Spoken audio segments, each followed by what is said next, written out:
Boy, what are we going to talk about today? We were going to talk about Medicaid, and I promise you we will, because these looming cuts are so dangerous, and so many people are going to have their very lives imperiled. And we're going to talk about that census, and we're going to talk about the census for quite some time because it's coming up and you need to be counted. But there are a lot of myths that need to be dispelled. But we're going to move that over because today we're going to have the Iowa caucuses tonight. Tonight, the people of Iowa will be gathering and they will be having their say about who they got in the presidential race. And in fact, Lady B, when we're at Rainbow Push Night at 930 East 50th Street, let's talk about it with Santita Jackson and friends. We're going to say the question is who you got? Who you got? Who you got? Do you have Biden? Do you have Buttigieg? Do you have Sanders? No one wants to mention that this man is essentially the front runner now. They're just saying that he's disruptive to the campaign. There's just so much going on.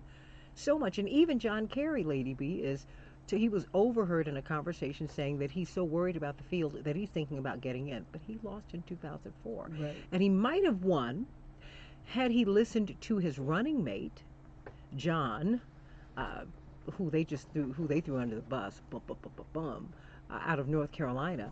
I can't believe I'm forgetting his name at present. But the senator from North Carolina, he passed. His wife passed away. Oh my goodness. Anyway, um, he wanted to challenge the results in Ohio, and Congressman John Conyers, who was on the Judiciary Committee, God rest his soul, he had hearings there. There were a lot of shenanigans in Ohio. It was John Kerry who decided to stand down, Mm-hmm. and so, and you want to run again? I don't know how they do this, how they lose and win. But you got a senator from Arizona who lost her race, and the governor named her senator. So you tell me how that works. How you doing today, Lady B? You had a great time on the radio this weekend, didn't you? Yes, And yes. you were fantastic. And I heard you had Verlon was there too. Yes, Bless his he heart. He's just was. following you. Bless his heart. And following WCPT. Well, even, as his, WCPT's, many of the views here expressed make his hair stand up on the back of his head. I mean, at least back of his neck, back of his head. At least he's listening, and that's what Yes, we want he to did. do. We want to have a conversation here, and of course we're streaming live at wcpt820.com, wcpt820.com, and you can go to TuneIn. That's a wonderful app so that you can listen to us. You'll feel like you're in studio with us. Again, Santita Jackson and friends. That's my Facebook page. Like and share, and on the YouTube page, the Santita Jackson Show. Like and subscribe. Like and subscribe. Yes, yes, yes. And meet me tonight at 6 p.m. The doors will open at 930 East 50th Street. We're going to be talking about this election. In fact, while the caucuses are going on, we will be meeting. We will be caucusing too. Right. I think we're going to have a. You know what? I think we're going to end up having a debate. So everybody, come on out tonight. 6:45 is when we come up Central Time on Facebook, and let's caucus ourselves. Let's see where we are. Because those caucuses are very interesting, and we have a wonderful panel who will help us to tease all of that out. And they've been changing the rules. In fact, they used to have a 20% threshold, Lady B. If you did not have 20% of the votes in a room, your candidate was out. So when Reverend Jackson ran, they pushed to lower that threshold to 10%. And it was a real fight throughout the whole campaign, and finally they dropped it to 15%. It's Okay. ridiculous. It's ridiculous. It's ridiculous because you go into the caucus room and you're with your neighbors. Your vote is private. It's Yes. supposed to be. Then you get into a room and people giving you the side eye. They're like, "Oh, so Yes. you're over there," or you just might not be strong enough. You just say, "You know what? I do like Bernie, but you know what? I'm gonna go with Amy Klobuchar or Biden. I'm gonna go with Buttigieg. I'm gonna go with the centrist." Call me at 7737. Oh, 773-763-9278. 773-763 WCBT. Let's talk about it. Did you see the Super Bowl yesterday? No. You had a tough weekend. You had a Yes. weekend of a lot of highs and lows, right? Of Yes. highs and a lot of challenges. But that's the way it works, right? That's You life. have these great professional successes, and then you had to go take care of your daughter. She was Yes. ill, right? But she's Yes. doing better. She's doing better, thank God. Yes. Oh my goodness. And these viruses, they're out here, everybody. They're out here. And in fact, the Chinese shares have dropped nearly 9% amid fears of the coronavirus impact. That's huge. That is huge. Yes, That is it is. huge. So, Super Bowl 54, the winningest coach in NFL history to not have a ring won yesterday. That's right. So, congratulations to Andy Reid and, of course, MVP Patrick Mahomes. Boy, oh boy. I didn't watch the whole thing. I didn't. No. Because, no, I didn't. Because I'm not happy with the 49ers because of the way they've treated Colin Kaepernick. I'm Right. not. I'm not. So, yay, Kansas City Chiefs.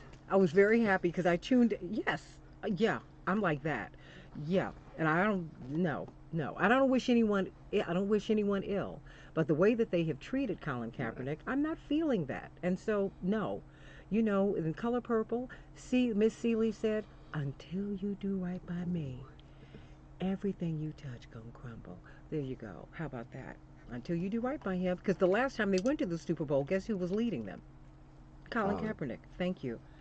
Mic drop on that. But Patrick Mahomes, um, third African American quarterback in this role in the Super Bowl and MVP. Of course, I remember Doug Williams in 1988. This is way before you got here, Mateo, my one of my interns.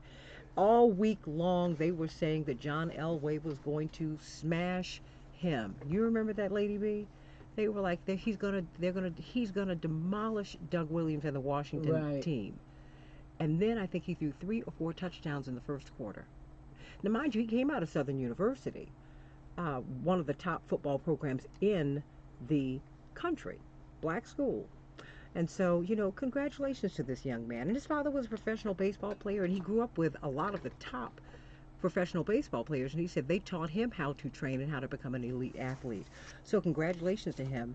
The Chiefs 31, the 49ers 20. Yesterday, our Bulls played before the Super Bowl, of course. All right, the How did Raptors they do? 129, the Bulls 102. I don't stop it. Don't you cheer. Don't you cheer, young lady. Happy Black History Month, everybody. I should have led with that. That's right, Dr. Carter G. Woodson, University of Chicago graduate. Great, great, great man. We're going to be talking about him not just today, but throughout the month. Throughout the month. Uh, he's a mighty man of Omega Psi Phi. That's my father's fraternity. And they had Negro History Week. Hmm. And he said, that's not enough. We need Negro History Month. Now, he chose February not because it's the shortest month in the year. He chose it, everybody, because he wanted to honor Lincoln and Douglas, Okay. Abraham Lincoln and Frederick Douglass. Now, Frederick Douglass, having been born into slavery, did not know his birth date, so he chose February 14th as his birth date. Okay. Of course, President Lincoln's birth date is February 12th. So, because of the role that they played in the emancipation of black people, Dr. Woodson said, we'll choose February. So, God bless you, Carter G. Woodson, because he said too many of our children, given his educational background, because he was the superintendent of schools in the Philippines for the U.S. government. Did you know that? Brilliant guy, brilliant guy. Oh, he was the second PhD, black Harvard PhD behind W.E.B. Du Bois. Brilliant, brilliant, brilliant guy. And he said, our children need to know who they are. They need to know how they have impacted America, how they've shaped America. That's why we have Black History Month, everybody. So remember, this is everybody's holiday. Everybody's holiday. You can't celebrate America unless you celebrate black contributions to it. That's right. So, would you say that's right? That's right. Okay, all right, girl. All right, all right, all right. Well, did you watch any of the Super Bowl, Lady B? None? Mm, You just didn't have the time. I get it. right. I get it. Well, you know what? Padma Lakshmi, Mm. you know, she is like the top chef host. Well, she posted a picture of herself on Instagram wearing Colin Kaepernick's jersey. Shout out to Courage. And boy, oh Oh, boy, it was a tribute to him. She has been, she got a lot of support, then she got a lot of people going off on her. Go ahead, Padma. Thank you. I'm feeling you. I'm feeling you. Yeah, I don't do it like that, but I'm so glad. And then Beyonce and Jay-Z sat during the anthem. Everybody was talking about uh, Jennifer no. Lopez and Shakira. They apparently had a very exciting show. I'm kind of done with their shows after what happened with Janet. I mean, these things happen to me. Right. I'm sorry, but then I got up this morning and I hear them talking about excited about this woman being on the pole. Bedalia, I was like, I mean, and Right. she's so talented. But don't just say that she had a wonderful dance routine. Am I being too old fashioned? I don't care. No, I don't care. no, I I don't care. agree. I don't care. I do not care. So I do. I don't. I don't. You just say it. I don't care. I don't care. So everybody, what about 3,000 plus people showed up for Bernie Sanders at a rally up in Iowa? That's right. And so he's now leading in the polls, and everybody is worried. The Democratic establishment is worried. John Kerry was overheard telling someone in a phone conversation between an unknown person. He was in the lobby of a restaurant in Des Moines, Iowa. He said, "Maybe I'm effing deluding myself here." He said the whole word, according to this report. Um, but he's thinking about getting in the race. What do you think Hmm. about that? Please stay out. Yes, Um, he lost, didn't he? He lost up. and the idea is, actually, he might have won, but he did not follow the advice of his vice president, Okay. his running mate, who wanted to pursue I mean, at the behest of Congressman John Conyers. We need to find out what happened here in Ohio because he felt that there was a lot of vote theft. That was Congressman John Okay. Conyers, may he rest in peace. John Kerry didn't want to go forward. So there you Oh, go. So you lost that. yes. Okay, we lost. We lost. Right. We lost. I mean, well, now many Democrats are saying that we must defeat Trump. Iowans feel under pressure because they said, you know what, we are the first in the nation. We're trying to figure out how we're going to, how, our votes are going to influence everybody else's, which is why I think they need to move these primaries around. Don't you know? I Mm-hmm. think they might have just a little bit too much influence, or maybe have, New Hampshire, Iowa, and Nevada and South Carolina on the same day, a mini Super Tuesday. How about that? Hmm. Republican Joe Walsh, who used to ream President Obama, said he's lamenting the fact that his party is a cult. Wow. And the Trump impeachment, his looming acquittal is threatening to overshadow whoever is victorious tonight in Iowa.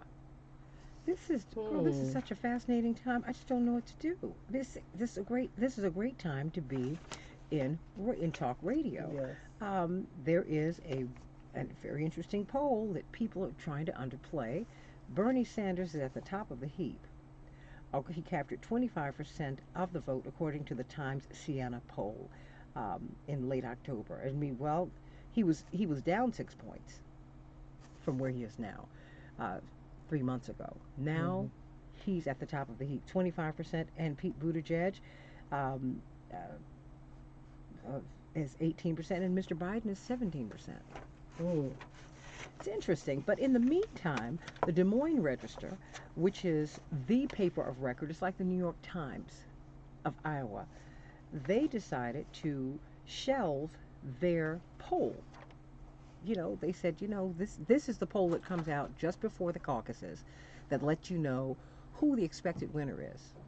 And they said, well, we kind of made a mistake with the poll, so we're not going to publish the poll. Isn't that interesting? Hmm. I don't know, something about that, it just doesn't The, seem right to me. So no, you it all does. call me at 773-763-9278, 773-763-9278. Let's talk about the Iowa caucuses. Who do you have? Let me see get the screen around here. Who do you have? Who do you have? Who do you think is going to win tonight? And how do you think the win will impact the rest of the race? What do you think? What do you think? How do you think it's all going to work out? 773-763-9278, 773-763 WCPT. And let's talk about it. Let's talk about how Iowa is going to impact the race. And I also want to find out in the next hour. Well, we're going to talk about that. But right now, I want to ask, this panel, this wonderful panel. We've got to bring everybody else up from on the panel about the Super Bowl. Lady B, we've got a couple other people I want us to get on up. Charles Ellison, Mm-hmm. let's get him up because people we need to weigh in, and Dwight McKee. So let's make sure we get those two up. But we've got Attorney C.K. Hoffler, President-elect, Madam President-elect of the National Bar Association, got a lot of opinions, and Attorney Robert Patillo, great civil rights lawyer, got a lot of opinions. And okay, tell me about. I've got to talk about Colin Kaepernick first. I'm sorry. I never wish anyone ill, Attorney Hoffler, Attorney Patillo, CK, and Robert, but I have to tell you, the way the 49ers and the NFL have treated Colin Kaepernick has just left a bad taste in my mouth. Mm-hmm. You know what I mean? No, absolutely. I mean, absolutely. I think if you think about the reason why, we got to go all the way back to the beginning, why he did this, why he chose to kneel, it was because he was protesting the murder of our people, of young black men, of little boys. He was tired of seeing it. He was tired of seeing the racial injustice, tired of seeing over and over and over again things happening to his community, to our community. So he took that position. And he took a position, ironically, that he felt was the least disruptive position. Ironically, that was the least disruptive position to take, a silent protest. And here, 3 years later, he just has been blackballed by the industry, and it's very, very unfortunate for him taking a silent position, a silent protest. And so the way that he's been treated by the 49ers, yes, he was treated awfully. And I do note that the last time that they made it to the Super Bowl, he led the charge. So I think it leaves a taste in everyone's mouth about this, even if one felt that he were in the wrong and shouldn't have done that. I believe that people have a bad taste in their mouth about this. And so that's how I think it's very unfortunate. But, the outcome was the outcome last night. And I can't say that I watched the Super Bowl every segment of the Super Bowl, but I did watch it in general. I have two boys who live football. So I do feel some kind of way. I wish him well. And I think that there should not be anything wrong with silent protests, non-disruptive protests over something that is plaguing our community, our country.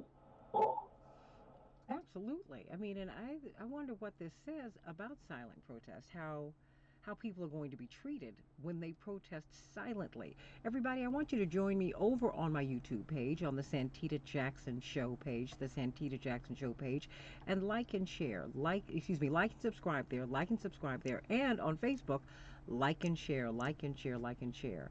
I'm wondering what this says about protest. We have to talk about that today. Just before as we gather in Iowa tonight to let people know who the Democrats want to be their nominee, who will be the standard bearer for the Democratic Party. Many people say that this first in the nation primary carries a lot of weight, and Iowans really they take a lot of pride in being the first in the nation. They feel that it's a tremendous responsibility, and it is. But in this campaign cycle, many people are beginning to wonder if they should be first in the nation.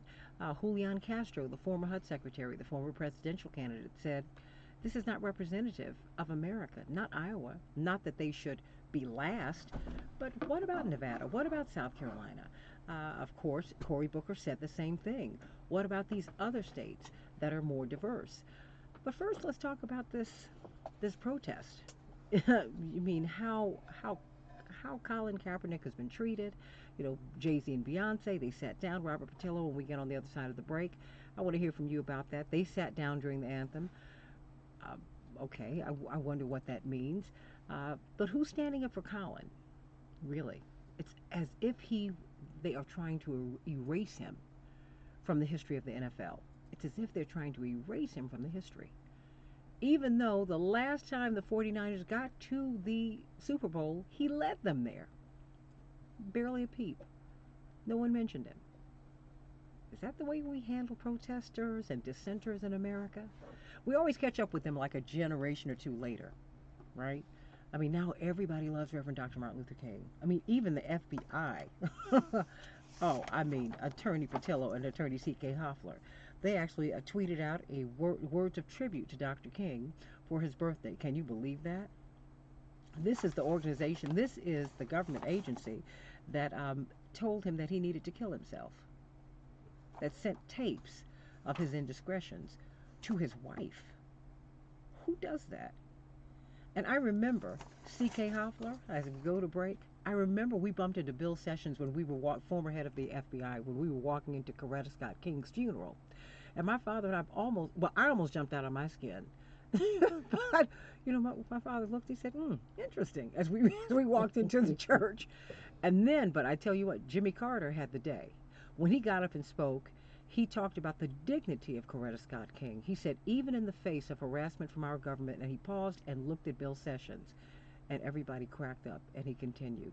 Can you believe that? Oh, you can't make this stuff up. Call us at 773-763-9278, 773-763 WCPT. We're talking about the Iowa caucuses, but we're also talking about Super Bowl 54. Politics are in everything, everybody. They're in everything. They're in your relationships, they're in sport, they're in everything. And what about the politics of yesterday? Let's talk, everybody, on the Santita Jackson Show. Meet me tonight at 930 East 50th Street. Doors open at 6 o'clock, 6:45 p.m. Central Standard Time. We're going to be talking about who you got. If you could be in that caucus room with your neighbor giving you the side eye, saying, I didn't know you were going to vote for Bernie. Oh, you commie, pinko. You know that's what's happening. You know it. More of the Santita Jackson Show on WCPT. Back in just a minute. Getting Dwight up. You're listening Huh? to W. She's getting Dwight up. Okay. It's because the number wasn't there, so I gave it to her.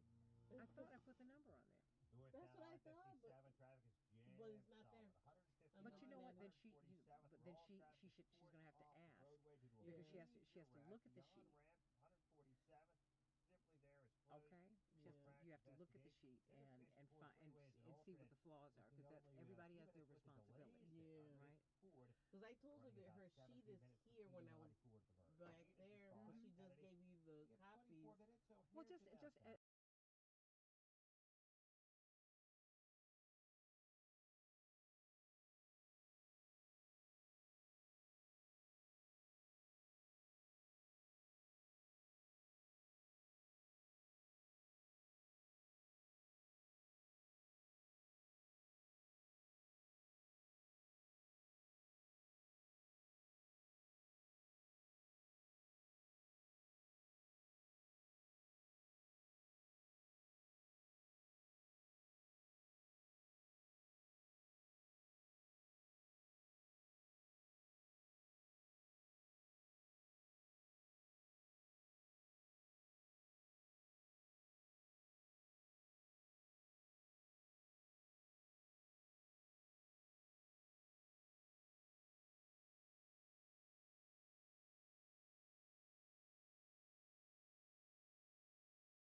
everybody.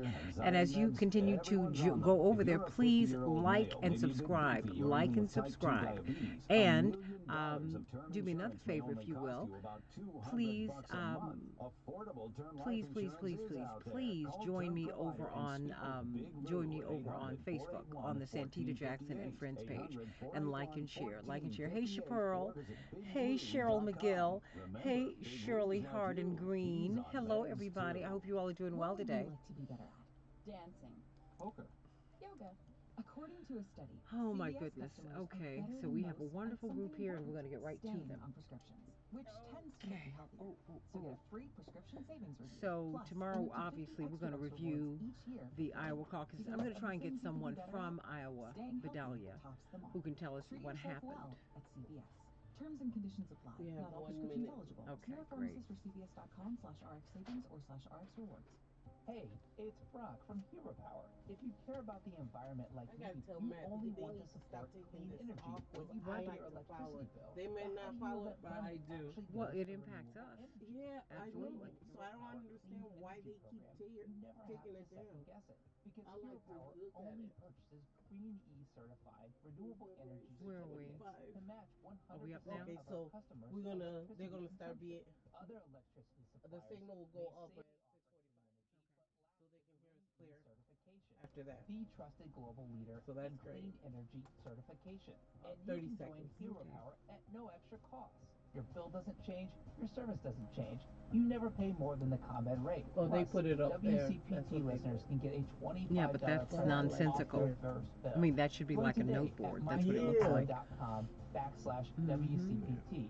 You're just 3 clicks away at myheropower.com Or, backslash if it's WCPT. distracting to you, WCPT then move it 820, and then move it back. Chicago's That's all you need to Exactly. do. Thank where you. facts matter. Mic going hot. Hey, everybody. Welcome back to the Santita Jackson Show, 773-763-9278, 773-763-WCPT. We're talking with a tremendous panel about the Super Bowl yesterday, the attempt to erase the legacy of Colin Kaepernick. I couldn't help but think of that. I could not help but think of that as Jay-Z and Beyonce sat during the national anthem. I wonder what that meant.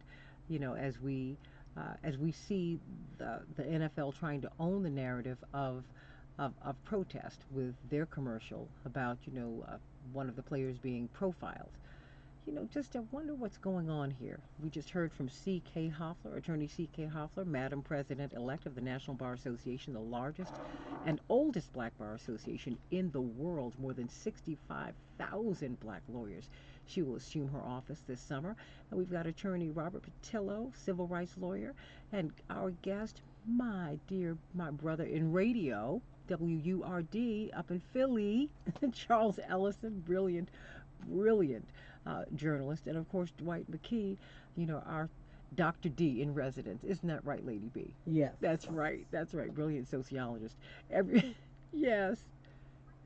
One thing to add, I'm so sorry, just for this dialogue, that we need to think about how we hold our African American athletes to a higher standard. We say that they need to be more proactive, be greater social justice engineers, take a position, be positive influences in our community for children. And that's exactly what was at Colin Kaepernick's heart. He thought this was wrong. This was a silent protest, a way of showing others who look up to him that when you reach this point, you can't just turn an eye to injustice. So he did what we expect our athletes and other people in leadership to do.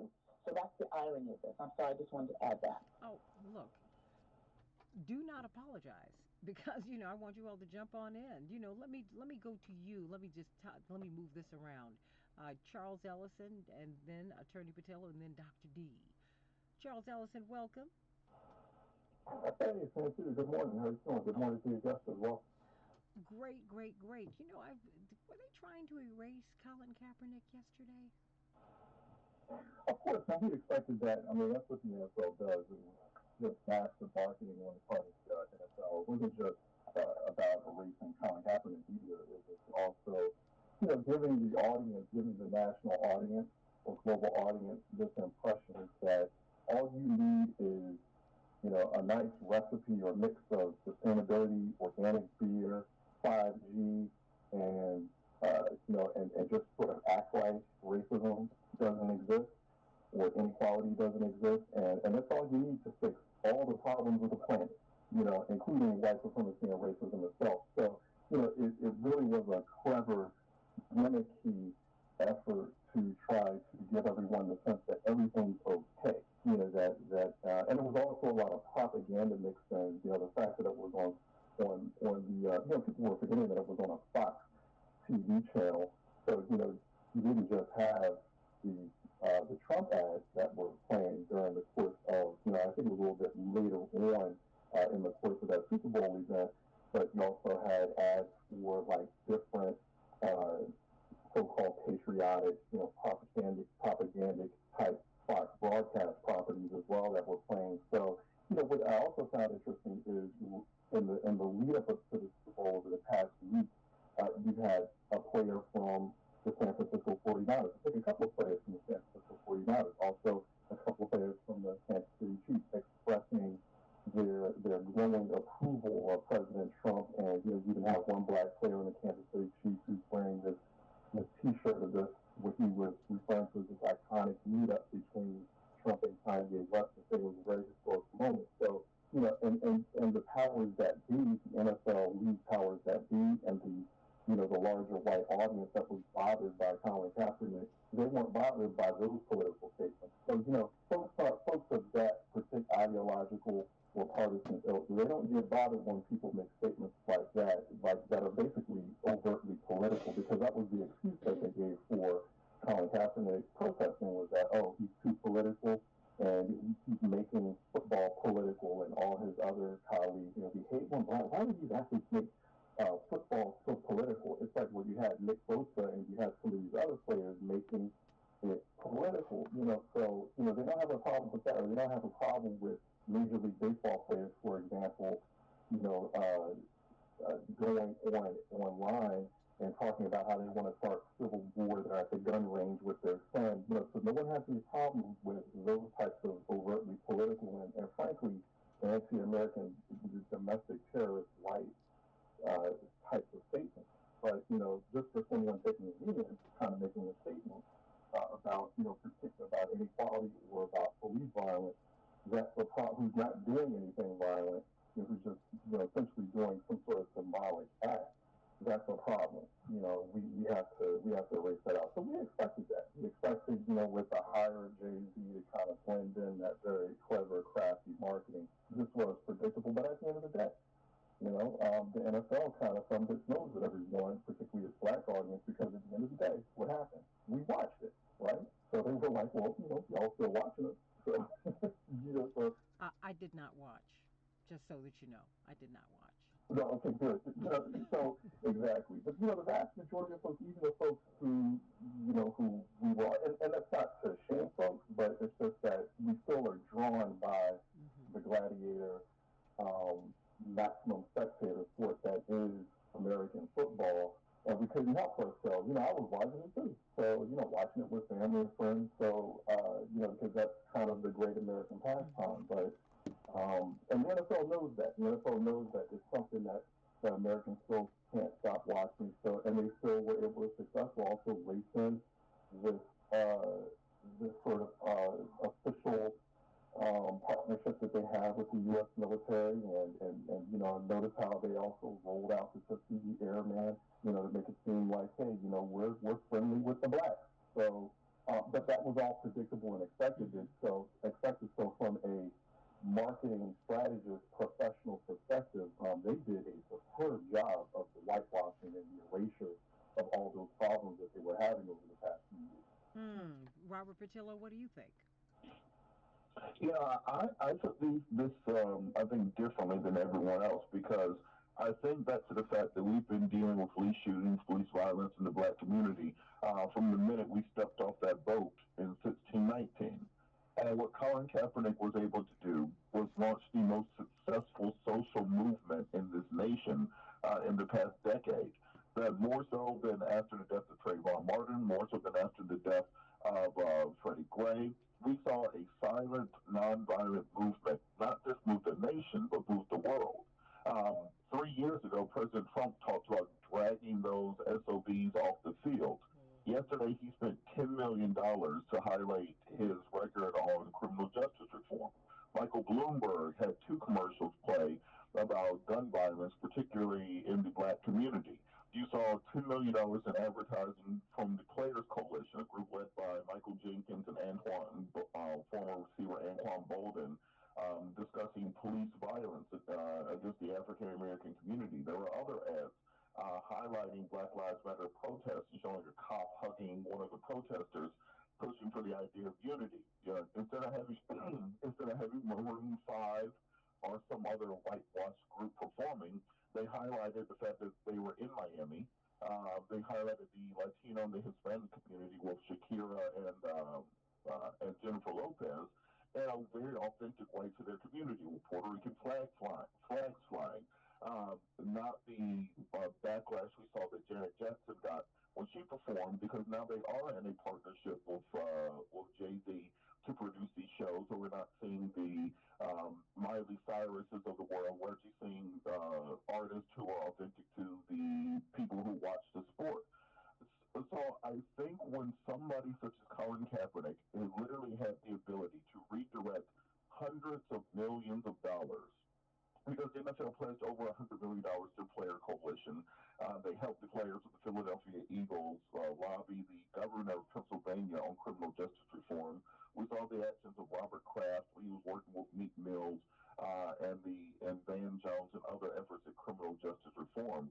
I think we should recognize all that Colin Kaepernick was able to achieve in such a short period of time by being silent, not by marching, not by protesting, not by making speeches, but simply laying bare the moral deficiencies of this nation and doing it on the biggest stage. So he sacrificed himself. I think if we don't recognize the progress that has been made as a result of what he did, because none of that happens without Colin Kaepernick.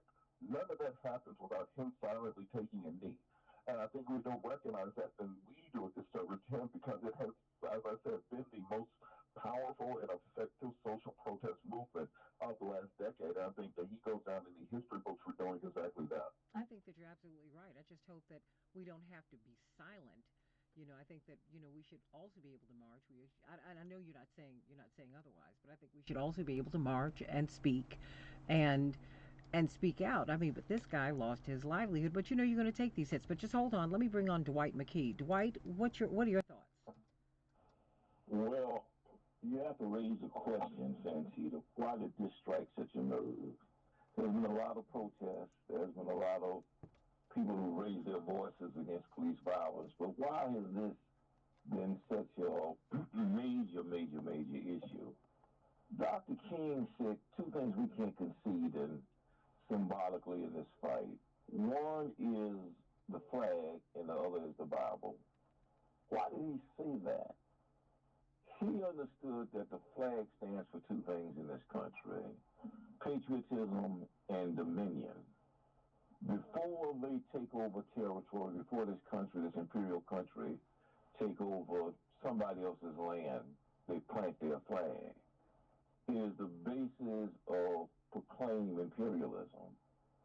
And in order to secure that, in order to maintain an imperial status in the world, the country needs, the powers that be needs the marginal people, blacks, poor, southern whites, to as the first line of aggression and the first line of military defense. And so they use patriotism and they use that flag to hypnotize us, to do their bidding and their will.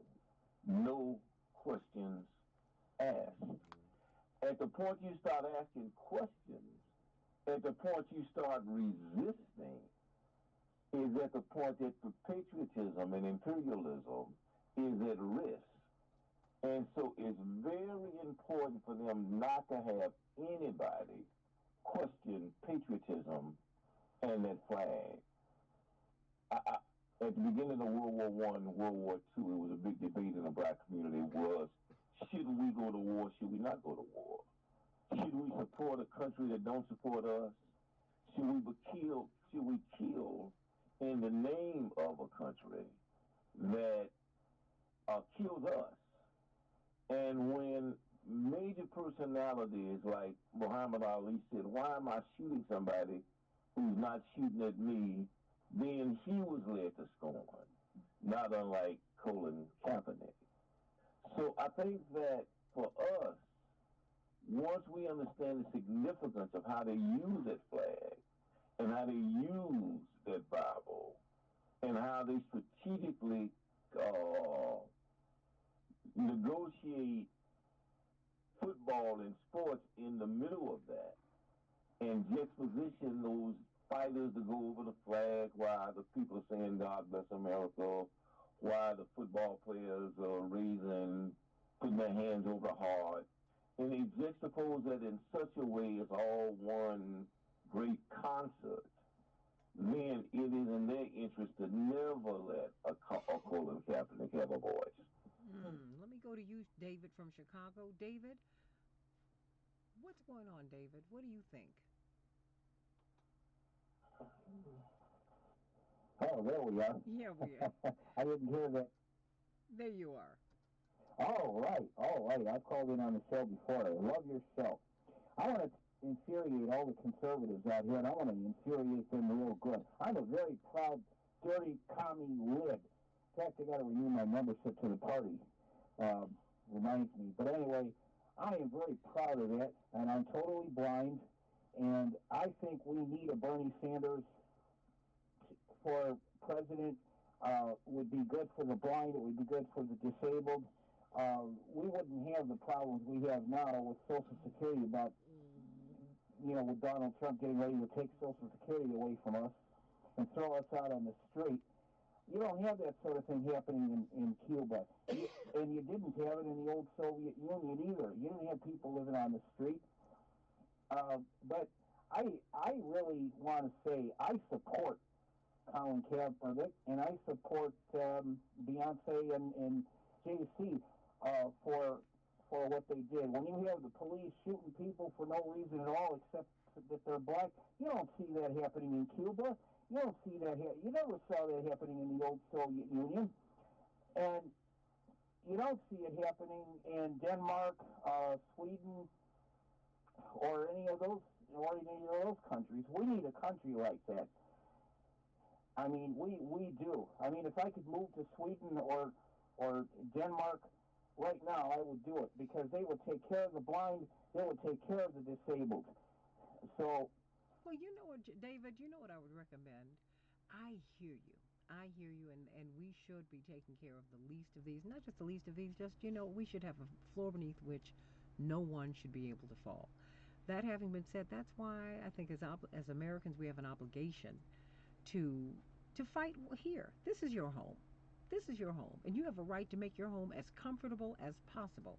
And that's what's so exciting about this particular election, Attorney Patillo, and panel. That people are able to fight for the right.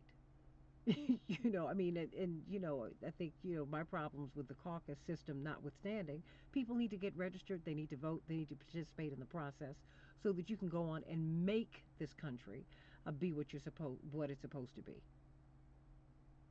You're absolutely right, and I think Okay, first you, Robert, and then you, Charles. you're absolutely right. I think what we've seen with the diversity of America and the new wave of people who are now active in politics who have been excited by Reverend Jackson's campaigns in the 80s, by Obama in the early 2000s is nobody really cares about Iowa like they used to.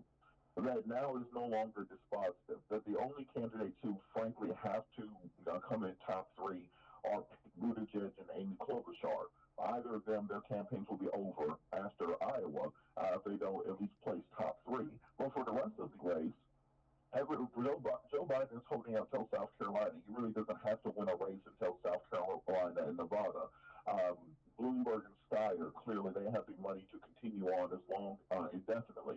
Bernie has an infrastructure which is built around Iowa and New Hampshire. So we see, even though they get a lot of attention for being first when it comes to the delegate race, thanks to 84 and 88, when it comes to national attention and fundraising and all those things, these states have become less and less significant, primarily for their lack of diversity and the fact that they no longer represent the base of the Democratic Party. Charles? Yeah, so just and this is kind of an unpopular opinion here as far as it relates to Colin Kaepernick. But we have to really kind of question what's been the metric of success as far as Colin Kaepernick. I mean, okay, it's fine that there were a lot of things that were acknowledged last night or have been acknowledged, and just the past recent months that would have never been acknowledged before had it not been for Colin Kaepernick. But people really have to also have to question the Colin Kaepernick from 2016 and talk to the Colin Kaepernick in 2020 and say, hey man, because this was the same Colin Kaepernick who was like, well, I don't believe in voting. I'm not registered to vote, and that had a tremendous and really negative impact on a lot of young, particularly black people in the 2016 election, who were the most likely demographic out of all the millennial demographics to not participate in the 2016 election. They tapped out. And that was just that was very devastating. I mean, by 6 percentage points. And and Colin Kaepernick has to he has to own a little bit of that, and other folks too. And the other thing too is that we have to start focusing on the structural issues. So it's like, and this is where we get played a lot by the corporate and marketing and mass consumer powers that be. They do some clever gimmicky marketing scheme that looks really nice to black folks. It has it has people wearing the stuff they need to wear or dancing to the right beats and presenting the right songs. And black people are like, oh, we're good. Everything's good. Everything's been solved. It's like, but what about the structural issues? Low labor participation rates among black men. Also air pollution and water quality in all our major cities, or dilapidated, crumbling, hostile education systems, or the poverty and the lack of black generational wealth. It's like they're not focusing on these things. We tend to just take the symbolic things for face value and say, "Oh, we've crossed the Rubicon. We're good now." And that's where we have to be very careful as far as this, as far as this movement or so-called movement that we feel Colin Kaepernick or whomever else started, or Black Lives Matter for that matter. It's like, well, what exactly are your performance metrics? How many folks have come out of poverty as a result of that movement, for example, or how much black generational wealth, or how many black businesses have been started as a result of X, Y, and Z, and not just symbolic, oh, I'm wearing a Kaepernick Nike shirt. That's not enough. And that's the kind of stuff that, heading into the next, like, especially 10, 20 years, and also trying to head off the reelection of Donald Trump, because all this is for naught. It was all for naught. If you kneel or if you make these symbolic gestures and this guy gets reelected into the White House, and then it's really game over. They were really kind of like in the end of Republic days, and we're into full, not just really banana republic, but full white supremacist tyranny. Well, hold on. Dwight, I've got about less than a minute before we go, and stay right there, Attorney Hoffler, because I want to hear from you on the other side of the break. What about the difference between movement and people moving around, right? I mean, because it seems to me that we're letting corporations define and shape our movement. Because I never saw what he was doing as a movement. I saw it as an action. I saw it as a protest, but I never thought it was movement. I've got about a minute, Dwight McKee. Well, in the danger, it was an action that had potential to become a movement. Mm. So they had to cut it, nip it at the bud at the action level to keep it from becoming a movement. That was my point about Dr. King saying we got to fight for the flag, we got to fight for the Bible, because at the level that you question the legitimacy and the supremacy of that flag and that patriotism, whether symbolic or real, is at the point that you begin to undermine the reaction, unmitigated reactions to them waving that flag and putting you on the plane and sending you to war. Mm. And it's very hard for a imperial power to be imperial if the least of these are raising questions about the legitimacy and authenticity of that imperialism. Hmm. Stay right there. Well, no, no, hold on. Well, I got to get to this hard break, but wanted to deal with that on the other side. I mean, and moving into the next hour, let's talk about the Iowa caucuses. I mean, how democratic are they? Lowercase d, that is. And what do you see happening? I mean, Bernie's surging, but no one wants to talk about it. And it's not him as much as it is the issues that he represents. People need health care. They need Medicare for all. They need a universal single payer system. They don't need health care to be more affordable. They need for it to be affordable. They don't need to go into bankruptcy. We need affordable higher education. We need a public school system that works, everybody. The University of Chicago, within the next couple of years, Robert Patillo, Attorney C.K. Hoffler, Attorney Patillo, and Dwight McKee, it's going to be $100,000 a year for an undergrad. Who can afford that? Who can afford that? Who are you trying to not even educate? Because all these schools have the same books. Question is, what are we trying to create here? We left monarchy. Are we just going to have an oligarchy and just let it sit on top of us? More of the Santita Jackson Show. Call me at 773-763-WCPT, 773-763-9278. Who you got tonight? I just want to know. If you were sitting in Iowa, who would get your vote? I just want to know. Call me on the Santita Jackson Show. Back in just a minute. Ground Game is the latest podcast from the Associated Press. Hosted by AP's Julie Pace, Ground Game discusses election strategy all throughout primary season. First, Download right? it wherever you get your 100,000 a podcasts. year. Not UIC. Which one? University of Chicago. Yeah. Oh, University of okay. Chicago. Not UIC. It's state school. Oh, okay. State school. But University of Chicago, Columbia, and Stanford. Oh, okay. They're Which one first. JoJo goes to? Oh, UIC, no. UIC is going to be UIC. Well, you know It's what? already expensive. Well, I'm state- gonna see how No, his state sister's schools. girlfriend goes there. State schools used to be far more affordable. Yeah. And in fact, I think, were they tuition free? Like 40 years ago. Yeah. That's It that's why was, that's why yeah. you went to state schools, because if you were in state, it was just far more convenient. Far more convenient. I think Reagan changed that when he was governor out in California.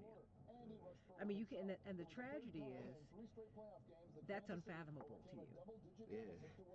That's what's tragic, and that's what's dangerous.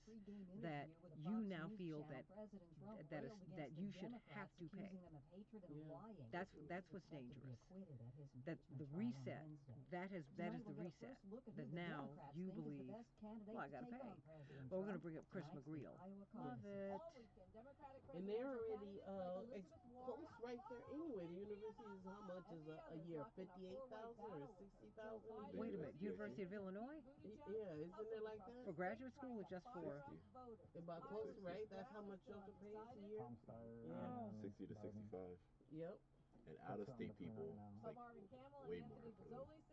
That's crazy. Huh? That's crazy. Okay, let me it is her birthday. It's Lorraine's birthday, so we have to wish her happy birthday. The virus that's killed 361 people may have ooh. originated in bats, say Chinese scientists. Wow, that's unbelievable. This is I don't believe that. They did it. A What? recording The appears to show that disease a brand new they're saying that Ukrainian it came from passenger jet bats. That's was what they're hit by saying. a Honey, who missile knows? I mean, they have a big, they have, That's- you know, that's there's a lot going on. You don't Yeah. know where any of this stuff is coming from, and they need to stop it. They really do. They need to stop. Immediately knew a missile had downed the jetliner after takeoff from Tehran on January 8, killing all 176 people Charles had- aboard, despite days of denials by Charles had to Iran. leave. Ukraine's Let me president look. I acknowledged thought, reported because I know he's authenticity he's in a about to go on Yeah, the he's air. got his television radio, channel right? on the Sunday night. I'm While just in trying to look Tehran, at the head this. of the probe team has agreed the audio is legitimate, saying it was handed over to Ukrainian officials. I'm Charles de Ledesma. We've just gotten word from Spain's government that it has closed airspace at Madrid's international airport.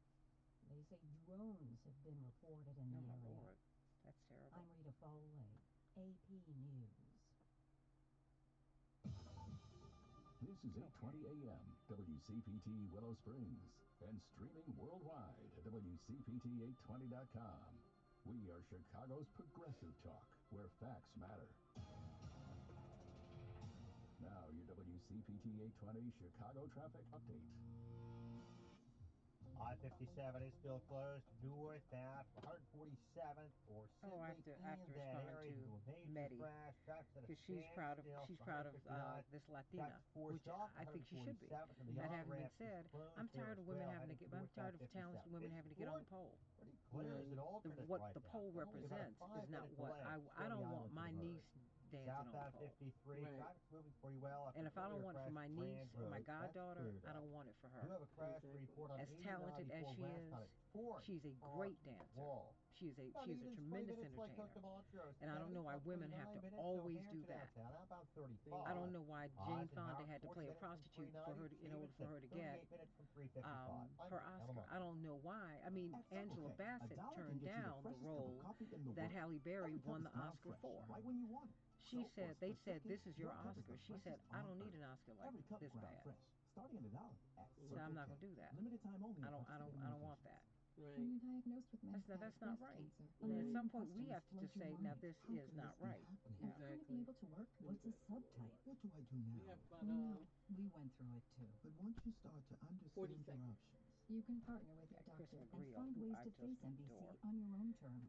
visit findyourmbcvoice.com and learn how to speak up and have a more informed conversation with your doctor.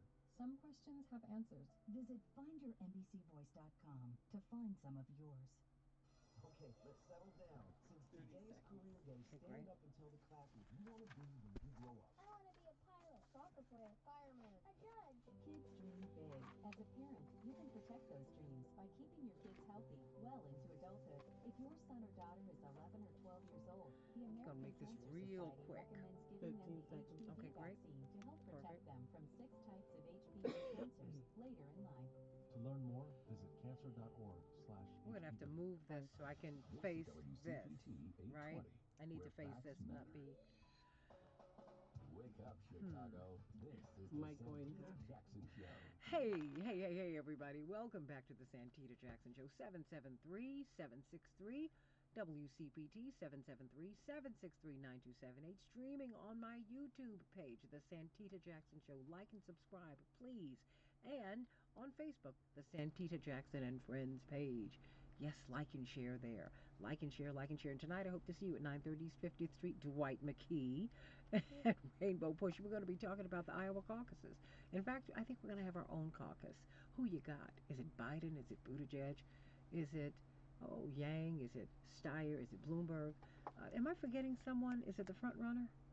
Bernie? I don't know why I keep forgetting about him. The media doesn't. I'm acting like them. So everybody, please call me and tell me who you got in this race, and why. We have this reporter. He's just become part of the family here, Lady B. Chris McGreal from The Guardian. He has a fantastic book, American Opioid. It's really the tragedy of the opioid crisis, and he writes about it in 3 acts. I mean, there's one of his stories that we did, and we had him come on to talk about it. One West Virginia town, 30,000 people had 30 million pills. I mean, how does that work? How do you do that? How does that happen? American Overdose, everybody, the opioid tragedy in 3 acts. Chris McGreal joins us, and we're going to bring up our panel in just a few minutes, a couple of minutes, as we run through a few headlines. It is Black History Month, everybody. It's Black History Month, and thank you, Dr. Carter G. Woodson, Harvard PhD, a man who had been a sharecropper, his family just out of slavery, who said, you know what, he was a mighty man of Omega Psi Phi, one of the great black fraternities, one of the Divine Nine, if you will, and they had Negro History Week, and he said it's not enough time. Our children need to know, black children in particular, but all children need to know about all of the accomplishments that have made America America, and none have been more crucial to the making of America than those of African Americans. So he established Negro History Month. Negro History Month in February is not because it's the shortest month of the year. It's because it houses the birth dates of Abe Lincoln on February 12th and the birth date that Frederick Douglass chose, February 14th. Of course, having been born in slavery, he had no birth certificate. So he said, I'm going to choose my own birth date, February 14th. And so that is why we celebrate Black History Month in February. We're going to be talking about that throughout the month, and really throughout the year, because we celebrate all of America, where we celebrate Africans, Americans who are of African descent. Thank you so much. Did you know that yesterday was a palindrome? Do you know what that is, Lady B? Okay, it's, when you read it, when it's read the same way backwards and forwards. So it was 02/02/2020. Oh. You're rich, right? Right. But guess what else? Someone else came up on my Twitter feed. He said, no. Also, remember, today is the 33rd day of the year, and there's 333 days left. Yesterday was a day. It was a day, everybody. It was a day. All right. So we've got Black History Month. We're going to be talking about that. And, of course, we had Super Bowl 54. Super Bowl 54, you had Patrick Mahomes, who's the MVP. Boy, did he come from behind. Came from behind and delivered Kansas City their first victory in more than 50 years. In fact, their coach, Andy Reid, the winningest coach in the NFL not to have a ring, he finally has his ring. God bless the Kansas City Chiefs. Wow, it was an exciting game. I didn't see it. I guess I was doing my silent protest. But also, I just, I'm not into it as much. But I did kind of switch back and forth. But it was a tremendous, tremendous game. Everybody is really worried about this coronavirus. The Chinese markets have dropped nearly 9% amid fears of the coronavirus. And the Chinese government is complaining that America is making it worse. They have said, you are not helping us. You have not offered any assistance. And you are spreading fear all around the world about this coronavirus.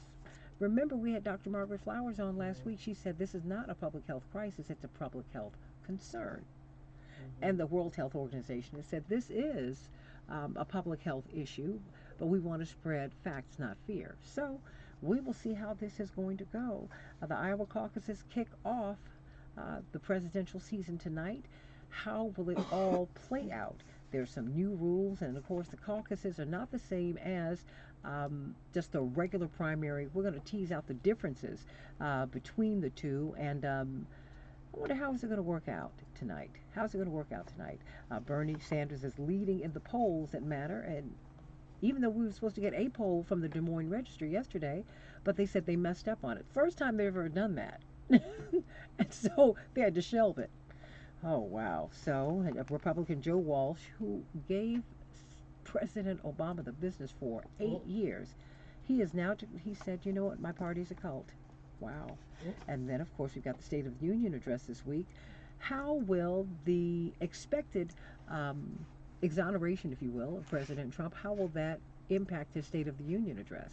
What's going to happen there? What's going to happen? And how will the exoneration of President Trump, how will that shape the Iowa primaries? I mean, the results. I don't know. We'll see. We'll see, everybody. Sanders is leading in this volatile race. It just keeps going up and down. It keeps going up and down. And as we go to these guests today, guess what? The FBI. I missed this story. Of course, on Dr. King's birthday, which we just had a couple of weeks ago, they tweeted out a tribute to him. The FBI reminded that Dr. King, said wonderful things, and we have got to honor him. And I'm just wondering how that works, given the fact that they sent him a letter asking him to commit suicide. J. Edgar Hoover, the head of the FBI, tried to blackmail him out of the movement. He lived under tremendous pressure. Tremendous pressure, and he was harassed by this agency, and I don't think they've ever formally apologized. I just had to bring that up. So, everybody, let's talk about the Iowa caucuses. What are the issues that are driving this presidential campaign? How are people, Iowa is a very interesting state, but America is very interesting because we're kind of split. A lot of people support President Trump, but they won't say it publicly. But most all Americans are hurting. Most all Americans cannot afford health care. We're talking about affordable health care. No, we need health care that we can afford. And so we just need to know who's saying what, how people are being received. And, Dwight McKee, attorney C.K. Hoffler, president-elect of the National Bar Association, the largest black bar association in the world and the oldest, more than 65,000 black lawyers. She will become the president this summer. Attorney Robert Patillo, brilliant radio host and civil rights lawyer. Dwight McKee, brilliant sociologist. We welcome back to the show Chris McGreal, the author of American Overdose. How are you? Welcome back to the show. How are you? Good morning. I'm very well, thank you. I am doing well. You're in Iowa. You're reporting there. Yes. What? Please. I've been to a number of times before. I'm here for The Guardian, and we've got a bunch of reporters around the state, and I chose this county partly because I know it quite well now, but also it's the county that in 2016 swung more from Obama to Trump than any other county in the country. Why did it swing? I mean, what were they seeking in President Obama, and what were they seeking in President Trump? And did anything change? Well, that depends who you talk to, right? There's a whole bunch of people who, in President Obama, were looking for change. and they didn't feel that they got it, and they thought they might get it with President Trump. So that's one reason. There was certainly a lot of pushback around here against Hillary Clinton. This is a county that was won by Bernie Sanders in the primary quite heavily in 2016, and you don't hear a lot of people with good things to say about Hillary Clinton, even if they're Democrats, which is quite interesting. Well, hold on. What is the pushback on Hillary Clinton even now? Well, no, this was back then in 2016. Oh. Even now, people. I think a big part of it was that around here she was seen as very corporate, that she wasn't representing the interests of people in the Midwest, that she was in the pocket of big corporations, and of course that was part of the perception of why people were voting for Trump. And hand in hand with that is that she came across as very East Coast elite to a lot of people out here in the middle of the country. They felt she wasn't really in touch with them and their concerns. Now, whether in reality Bernie Sanders or Donald Trump were any more in touch is a matter for discussion. But that's certainly when you talk to people about what their concerns were about Hillary Clinton, there's that. And I think that it's something I've encountered in plenty of other places, which is hard to put your finger on, but there just seems to be a degree of visceral dislike for Hillary Clinton. Now, whether that's that people were just sick of the Clintons, whether there's a degree of misogyny in there, I don't know. It's probably all of those things to some degree, but there was something deeply personal with some people against Hillary Clinton.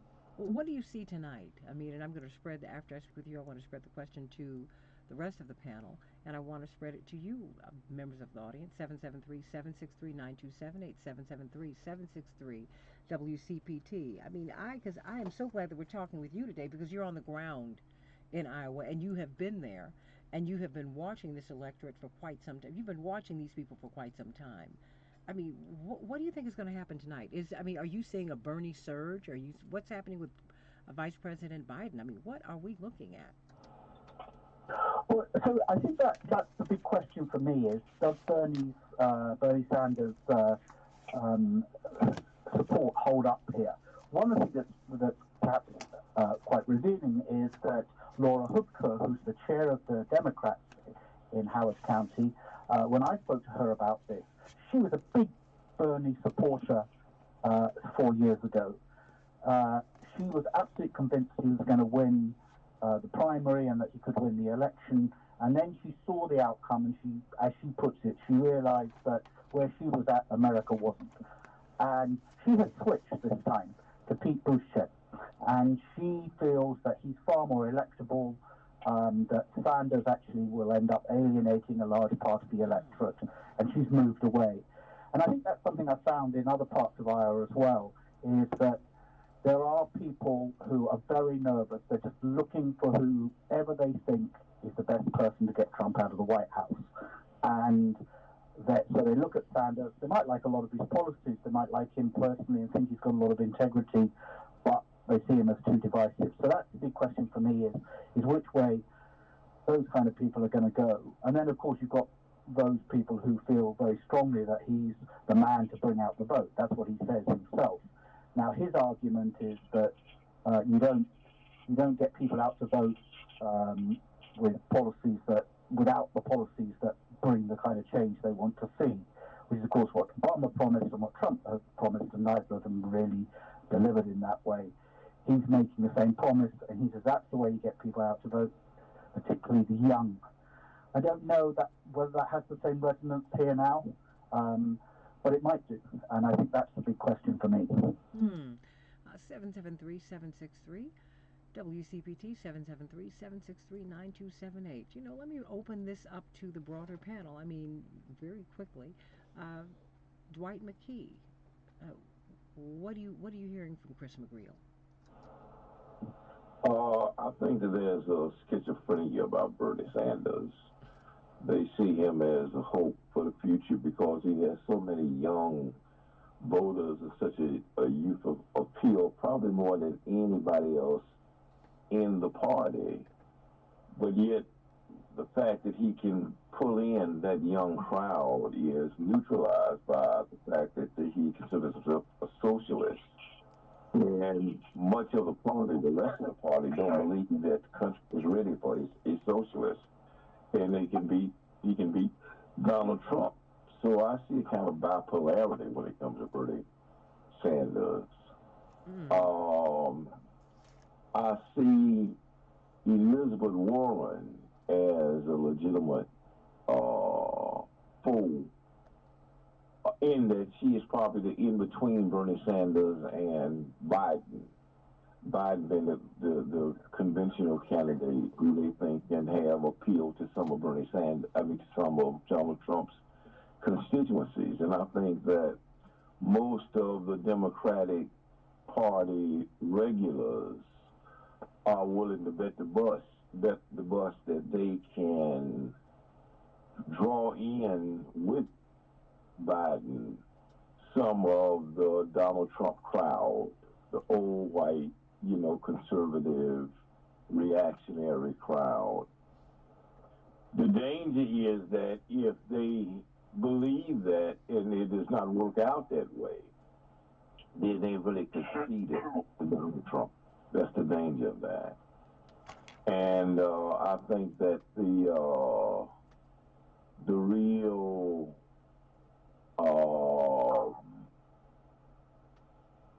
the real candidate who has the potential to kick over everything in the wagon is Pete, because he is just young and progressive enough to pull in some of the crowd that Bernie would put in. But he seems to be a very conventional guy and could have kind of a broad appeal. That's interesting. CK, what do you see?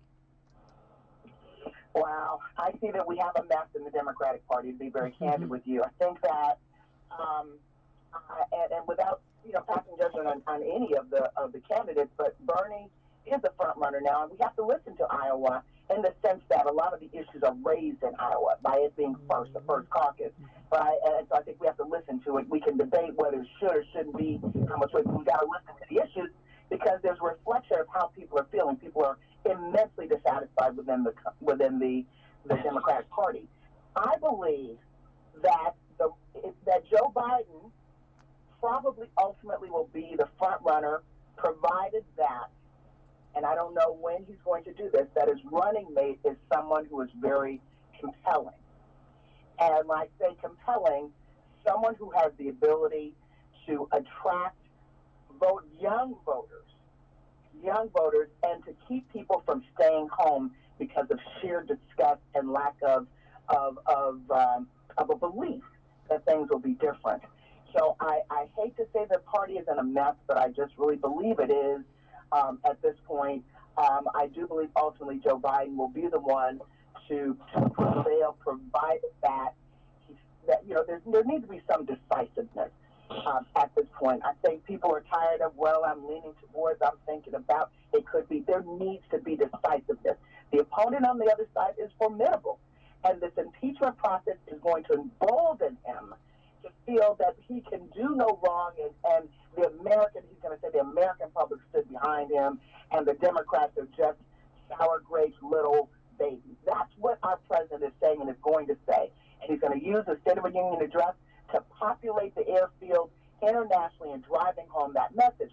So we cannot afford to be indecisive. And I hope that the Iowa caucus will galvanize the party so that we have a clear vision and a clear direction of how to defeat the opponent. That's all it needs to be. All the rest of me is background noise. Well, I think the party needs some glasses, and they need to see clearly what people are asking for. And I'm thinking that they're missing that. Attorney Patillo, what are you seeing? I mean, because as we've been hearing, Chris McGreal, just the author of American Overdose, the author of American Overdose. I want you to get that book because you really do need to see the role that corporations played in building this opioid crisis, creating it. And he really lays out, he tells us the story. It's so compelling. It really reads like an Agatha Christie novel. It's the sad thing is it's real life. Attorney Patillo. And so the real question is going to be who will be in the top three, because there's usually three tickets out of Iowa, which brings to the point the power of money in this race. Because I do believe that we're going to see Klobuchar's campaign in tonight. I believe we'll probably see Buttigieg take a major back seat, because I think either Steyer or Bloomberg will get that third ticket out of Iowa. And the fact that the only candidate on the Democratic side who could go toe to toe with Trump during the Super Bowl last night was Michael Bloomberg, because he has unlimited financial resources. It's going to have to cause some real soul searching in the Democratic primary, because are we okay with random rogue billionaires with no real constituency, no real base, being able to be basically the standard bearer for the Democratic Party? Understand that there would have been no counter messaging to Trump in the Super Bowl last night if not for Michael Bloomberg's unlimited bag of money. So going forward into the race, we're seeing Steyer now the number two candidate in South Carolina. We're seeing Bloomberg be number two in Florida behind Biden. We're seeing both of them making up great amounts of space in Super Tuesday states. So what level of chaos and what can the Democratic Party do to get rogue billionaires under control to make sure they're actually reflecting the wants and desires of the Democratic base and not simply buying the presidential election? That's what we had prior to the 1960s, prior to the primary system. Party bosses got together and they decided who was the richest white person in the room, and that was the nominee. And it looks like we're going back to that. I'm more concerned about that development than anything that Trump does, because that undermines the fundamentals of what the Democratic Party is supposed to stand for. You know, it does seem to me, Chris McGreal, the author of American Overdose, Guardian reporter, who was on the ground in Iowa, it seems to me we've got a lot of questions at stake. But I mean, I think, you know, Attorney Patillo brings forth something that is quite compelling. The role, how these two billionaires are being perceived in the middle of America, right? I mean, Michael Bloomberg, big city, New York mayor, Tom Steyer, billionaire. You didn't know him from anyone else, but after he did these media buys for several years, he really vaulted into our consciousness, and he's running for president, and he's beginning to do quite well. I've got, when we come, I want you to speak to that on the other side of the break. Speak to that, please, on the other side of the break. I'm going to have to go to a hard break, everybody. Call me at 773-763-9278. I promise you, callers, I'm going to get to you, but just continue to call us, and we will get you on so that we can talk about the Iowa caucuses. They take place tonight, and at 930 East 50th Street, Dwight McKee, you need to be there. Doors open at 6 o'clock at 930 East 50th Street. Now, he's silent, Lady B. I don't like that. That you got to be there, because we're going to have our own caucus. That's what it is. We're going to have our own caucus tonight, because while the caucuses are going on, we want to have a debate around the table about who you've got. Because look, the primary season has started. It is coming your way in a minute, like a locomotive. We're going to be down in South Carolina at the end of the month, so we can see that, because you've got a really, really big Senate race. Jamie Harrison, who's facing Lindsey Graham, who's never won his Senate seat with little more than 50% of the vote. This man could win, but will the Democratic Party pour resources into his race? What about the race in Kentucky? I mean, Mitch McConnell's underwater. He's underwater. He's got 37% approval rating. And yet he's one of the most powerful men in America. How does that work? How are these people who struggle at home, people who lose these races, how are they vaulted into these powerful positions? And what about you? Are you registered to vote? Call 1-866-OUR-VOTE. 1-866-OUR-VOTE. Go to vote.org and check. It only takes a couple of minutes. You might be surprised. You might be one of the 34 million Americans who's been purged since 2014. We're talking with Chris McGreal. He's helping us to lead this discussion with the president-elect of the National Bar Association, Attorney C.K. Hoffler, Attorney Robert Patillo, brilliant civil rights lawyer and brilliant sociologist, of course, Dwight McKee, Dr. D, known affectionately to us around here at WCPT. We're talking with Chris McGreal, the author of American Overdose, about what's happening in Iowa. What do you expect to happen tonight? What do you think is going to happen tonight? And join us on Let's Talk About It with Santita Jackson and friends, and we can find out how you going to vote. Join me on the Santita Jackson Show on YouTube. Like and subscribe there. And please join me over here on Facebook on the Santita Jackson and Friends page. Like and share. Back in just a moment on WCPT 820, the nation's largest progressive talk radio station, the Santita Jackson Show. Please don't let me forget to wish Lorraine. Please don't let me forget to wish Lorraine a happy birthday. She is Yes. she's let everyone know, and I gotta acknowledge that. We did already. No. Oh. On the mic. Here's the latest Oh, Chicago we traffic got, yeah. updates.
Hey everybody, welcome back to the Santita Jackson Show on WCPT 820, the nation's largest progressive talk radio station.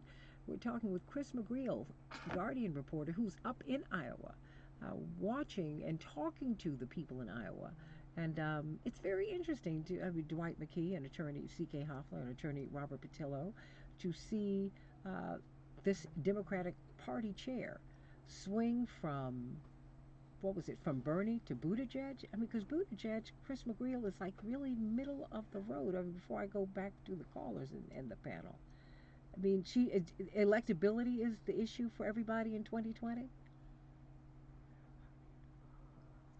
You see that divide. That's the struggle that people are having. Is what matters more, ideology or electability? And some people will say, of course, the two go hand in hand. But I think it depends, as we were just hearing from others, about where you think those votes are coming from. And there's a section of the Democratic Party that thinks, okay, we win back that all of those votes that swung from Obama to Trump in key states like Wisconsin and Michigan, which, as these were tens of thousands of votes decided the state. It's not that big an ask. And we do that with a middle of the road candidate like Biden or Buttigieg who can put it together across the board. And then there's the other part of the Democratic Party, the Bernie Sanders supporters, the Elizabeth Warren supporters, who say those people aren't coming back. They're gone. They're not. A middle of the road candidate's going to alienate other Democrats, and it's going to put Trump back in the White House. And we need to get people out to vote. And the way you do that is have policies that will motivate them, particularly the young. You hear that from Warren and Sanders at rallies in Iowa all the time. It's about, and they're both interestingly address head-on the issue of electability in their rallies, both saying essentially, well, Warren saying that there's no good having mediocre policies that don't really change anything. They won't get people out to vote. And then Sanders says head-on, this election's going to be decided by the biggest turnout ever, and that turnout is going to be brought by the young, and I'm the one that can get the young out. So those are the two kind of philosophies in this. And for Laura Hupke, she used to buy into the Sanders idea until he didn't win the primary 4 years ago, and she thinks now the only way to get people on board, at least in her part of Iowa, is to go over to somebody that can, from her perspective, draw in a broader coalition of voters. Well, let me go to Chaparral. Chaparral, what's on your mind today? I wanted to say thank you so much for taking my call. I wanted to definitely say that I think that Iowa caucus is definitely going to show us who's the front runner. But I am afraid that the Democrats are going to try to do what they did before and shut Bernie down. We see John Kerry talking about joining. A lot of people are trying to get into the race because they don't want Bernie Sanders to win. And I think that they're going to alienate the Democratic base once again, and a lot of people will stay home.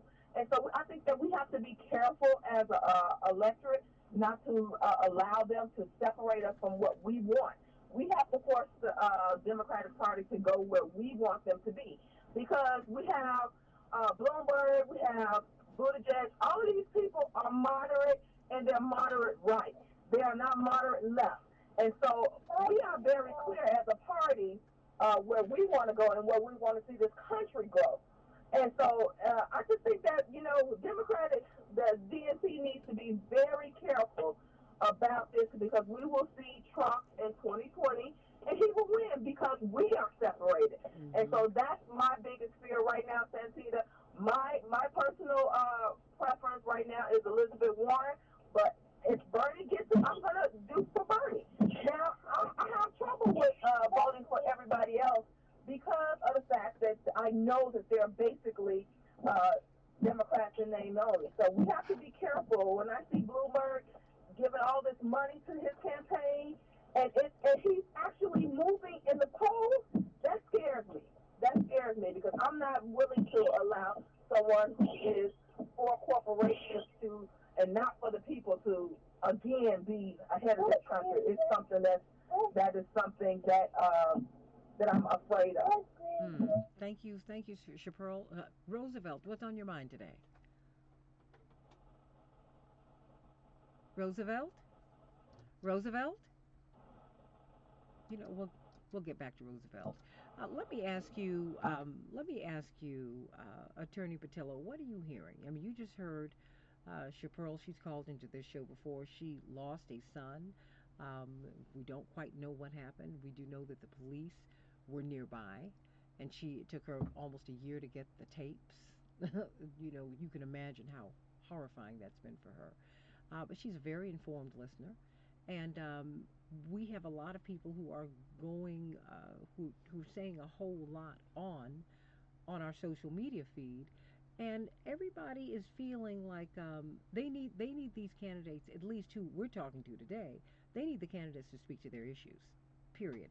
I haven't heard any. I mean, I've heard a few people talk about Trump, but defeating Trump, because I know Vice President Biden has run on, we've got to get Trump out. I'm like, is anyone talking about the U.S. Senate? Because if you get a president in and they have no U.S. Senate that they can work with, they have no U.S. House of Representatives, and all the states are controlled by the Republicans, what are they going to do?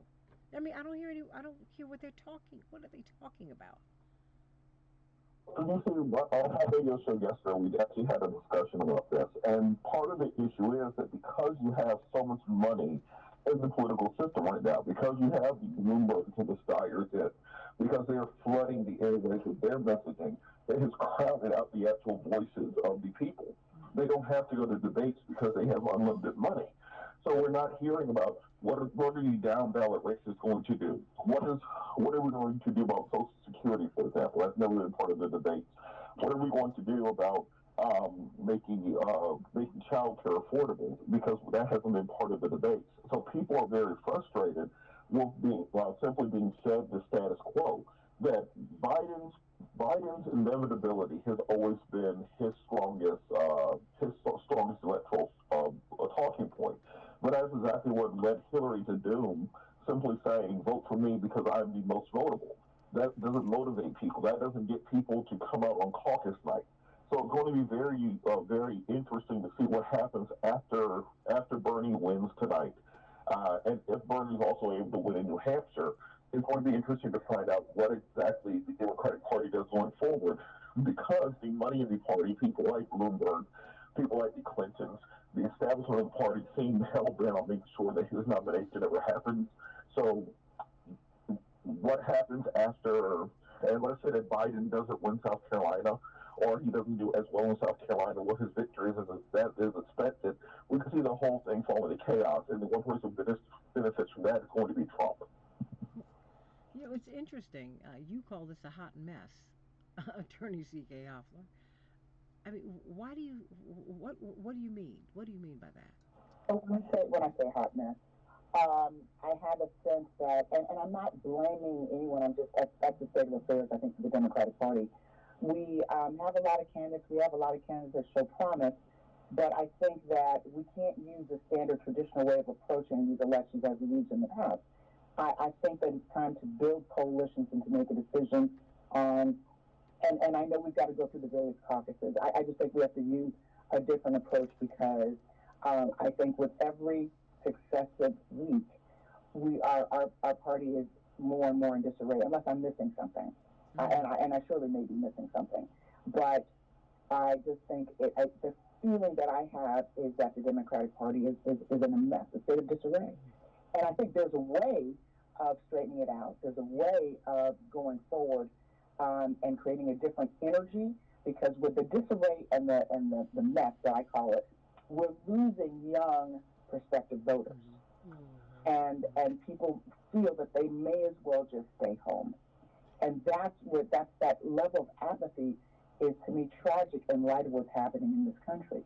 And that billionaires are able to buy elections, or at least position themselves to buy elections, that is going back, I think it was Robert Petillo who said this earlier, to a time that we do not want to revert back to, because civil rights, human rights, social justice will all go out of the window. And so I think that we're in a state of emergency. I hope that there's recognition within the party that that's the case, so that we can retool our efforts and our strategy to prevail in this election. And I don't know who's going to be the front runner, but my sense is that it will be Joe Biden. My sense is that even though Bernie Sanders is leading now, I don't think he's going to ultimately be the front runner. And so I think that embracing, we don't have time to just, kind of go with the wind and go here and go there. We have to really look at electability, and who's going to be the likely running mate of our front runner, and how we can defeat a formidable opponent and get this country back on track. There are people that are, and lives that are hanging in the wind. And Santita, I think you said earlier that people can't afford health care. They can't afford college education. There's so much that they can't afford. Police brutality is at an all-time high.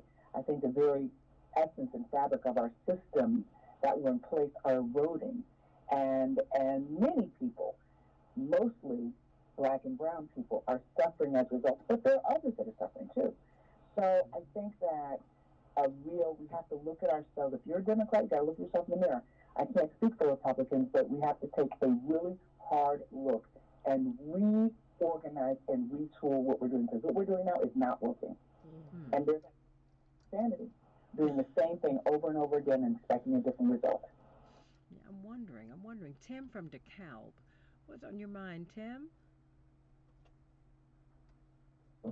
I think the reason that the party elites don't want Bernie Sanders is I think they pretty much know America's not ready for a socialist president, whether he is or whether he isn't. I mean, maybe if you're 28 and younger, at voting age 18 to 28, you might think socialism is real cute, real fun, and real happy. But it always ends up being a dictatorship and a rule of a certain kind of elite politician. But Tim, it sounds like you're describing America. Hold on, Tim. It sounds like you're describing America right now. I mean, because you find we don't really have freedom of the press. Some of our most outspoken members of the press have been arrested lately in the United States of America. It seems that there is education for the elites. It seems like privilege. It seems like things that were taken as articles of faith for Americans, access to equal high quality education, something that we've been moving toward, having the best healthcare system in the world, that we had reasonable access to. More and more Americans, these wonderful, wonderful constructs are out of reach for us. So when you talk about, and I don't know, Bernie Sanders to me has described himself as a democratic socialist, but he hasn't described anyone else as such.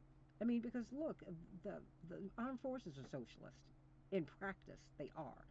And so is Social Security. So is Medicaid and Medicare. The fact is, all of these systems, including England, our closest ally, they're all mixed. They're mixed systems. And I think we need to be honest about that. Would you really want the American public to be run like the military? No, I want it, but no, I don't. But I tell you what, I want something that we're not getting right now, which is fairness. And I think that with people are becoming increasingly desperate because, as Chris McGreal, and I'm gonna bring you back on, stay right there, Tim. Chris McGreal, you are showing us that people are swinging because they are. You said this woman who was a Democratic county chair, I guess, that she wanted some change from Obama that she didn't get. So she said, okay, then I'm going to move to Bernie. I don't know if he's electable, so I'm going wherever I can, whoever can get the deal done. That's what I need, because I'm struggling, and all the people around me I know are having a hard time. Chris McGreal, help me. Pretty true, and I slightly come back to people deciding what their priority is, and if their priority is best person to get Trump out of the White House, that's obviously driving them in a certain direction. People are uncertain. They don't know the path to power. As we've just been, hearing, the Democratic Party's all over the place. There's no real sense of leadership. It's individuals. And I think also, just to speak to your last caller, I think part of it is confusion about these terms, socialism, all the rest. In America, everything gets blurred into one. Socialism, social democracy, and communism are all seen as one and the same. So if you propose public health care, people think you're turning it into East Germany, whereas in Europe, these things are carefully delineated, and you see most of what I see proposed by Bernie Sanders or Elizabeth Warren would be regarded in Europe not even as socialism, but regarded as social democracy. And I grew up in Britain when it had socialist governments, and they're still democratic, and they still got elected out, and then we have Margaret Thatcher. So I think there's a deliberate, perhaps, confusion and conflating of different systems. But I think young people get that. You talk to young people about these differences, and they do make that distinction. I also think that the other thing that is very striking to me about all of this is the number of people I've spoken to who were Sanders supporters who didn't vote for Hillary last time because they really didn't like her, who I say, will you vote for whoever the candidate is this time? And the vast majority say yes. They regard not having voted as a mistake. There are still some holdouts, but a lot say they will just vote for whoever the candidate is because they just want Trump out. And you can see how much that is to the forefront of their minds now. Let me go around the panel. I mean, because everybody, I'm going to go to our callers in a hot second. Dwight McKee, very quickly, is getting Trump out enough? Well, my position on the ism, Santita, is the transcendentism, is I got foodism, I got clothes, I got a place to stay. I don't care what you call it, it's essential to the human experience that people have those things as a bottom that they can't fall beneath. It's getting Trump out enough. It's significant. I don't want to underplay getting Trump out, but the way you get Trump out is to give the people who are anti-Trump a reason to vote against him, a reason to be inspired to go out their way to vote for you. And I think that what Trump has done very effectively is he's waved that flag in front of people in such a way as that they're willing to vote for him against their self-interest. And that's a pretty significant thing to be up against. And so unless we have a strategy, like in bullfighting, to divert the bull's attention to somewhere else on the in the ring, is you run the risk of getting gnawed by that same bull. And I think that Bernie and Elizabeth offers that if people don't get locked into the titles. Well, you know what? Let me get some closing comments from everybody. You, Attorney Robert Patillo, you got a minute? Go. Absolutely. Well, I think let's understand that Trump is a symptom. He is not the sickness.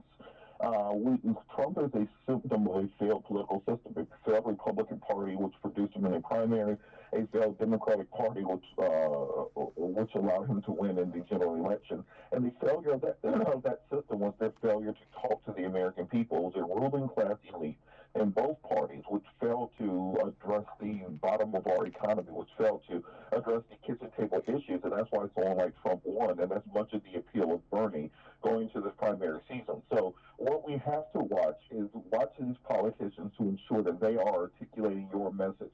This is the time to ask questions. Let's not wait for people to get into office and say, well, what are you going to do for me? This is the time to put your agenda on the table, and this is the time we can make promises, because just as Trump was a long shot, just as Obama was a long shot, we may think we have an idea of who the front runner is right now, but we cannot be certain, so we need to be sure to vet all these candidates and have our agenda at the forefront. Attorney Hoffler. I agree. I agree with Attorney Patel's assessment. I think my focus is let's stand behind the most electable team that can take over the White House. But I don't think it stops there. And I think that we have to begin the process of rebuilding America, rebuilding this country, and taking stock in our future. And that starts at the polls. So it starts with, we're going back to where we started, registering to vote, making sure that you are still registered to vote, checking that right now, and then making sure that you avail yourself of the help of the lawyers that are going to be part of the election protection efforts in the polls to ensure that there are, to minimize the irregularities that we see in the polling stations themselves. So vote and just know that you are protected. You will be protected in the polls. That is where I think we have to focus. And then again, if all goes as many people feel, we will have a candidate, we'll have a president that can help us rebuild this country. Chris McGreal, the final minute belongs to you, the author of American Overdose, reporter for The Guardian. He is in Iowa as we speak. What can we expect tonight, or should we expect anything? I think it's probably, as the polls say, Sanders on top and then Biden. But in a sense, this is really a hope versus fear election. Will people go in and vote their hope on what they believe America can be and how it can change for the better, or do they go in essentially with Donald Trump and the fear of another 4 years? And is that what ultimately guides them in what they do? And I think that's kind of something that's going to be universal across the country, particularly as once we get out of Iowa and the field really narrows down, and it really the clarity on the choice between the candidates becomes very, very clear, with the added thing of Bloomberg and his money. Is he having an impact? Is Bloomberg making a mark? Is Steyer making a mark? Are these billionaires making a mark in Iowa? Are they creating an impression? No, not really. I mean, Bloomberg isn't here, isn't on the ballot here, so to speak.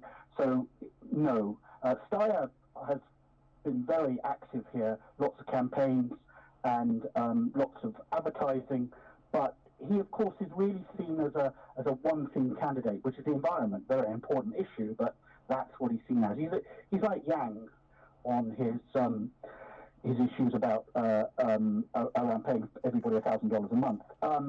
So I don't think, both of those stand around 4 or 5%, and so I don't see Steyer having a huge impact, and I think that we probably won't see much more of him after this. Well, I tell you what, everybody, we will all see tomorrow. We'll keep on with this conversation on the Santita Jackson Show after show, right here on YouTube on the Santita Jackson Show. Please like and subscribe there. And here on Santita Jackson and Friends, like and share. Continue to like and share, everybody. And, of course, we'll be talking about this tomorrow. Chris McGreal, we hope we can have you back tomorrow, because I'd love to find out how people really voted and what you really see. Because you're seeing one thing, but it's an interesting thing because caucuses are so different. People have to fight it out in a room. And if you don't meet 15%, then you got to join with somebody else. So that'll be interesting, the politics of that. So raw numbers we really won't get tomorrow, but we will get some sentiment of how people are doing. Lorraine, our morning star. Happy birthday, girl. Happy birthday. Happy birthday. And, honey, you're getting older. Yes. Own that. And we're getting better. Hello. Thank you very much. Ain't that right, CK? That's right. And thank you, Santita, again, for all that you do and providing this forum for all of us to express our views on these very, very important issues. Well, thank you for all that you do. You, Attorney C.K. Hoffler, President-elect of the National Bar Association, Attorney Robert Patillo, Dwight McKee, who I will see tonight. Oops. And Chris McGreal, hopefully we can get you back tomorrow. We won't keep you this long. I don't know. We want to know what happens in Iowa tonight, don't we? Let's talk about it on Santita Jackson's YouTube page. And everybody, I'll see you tomorrow. God bless you. Ground Game is the latest podcast from the Associated Press, hosted by AP's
Okay, Okay. quick wrap up of what we talked about today. Watch these. Okay.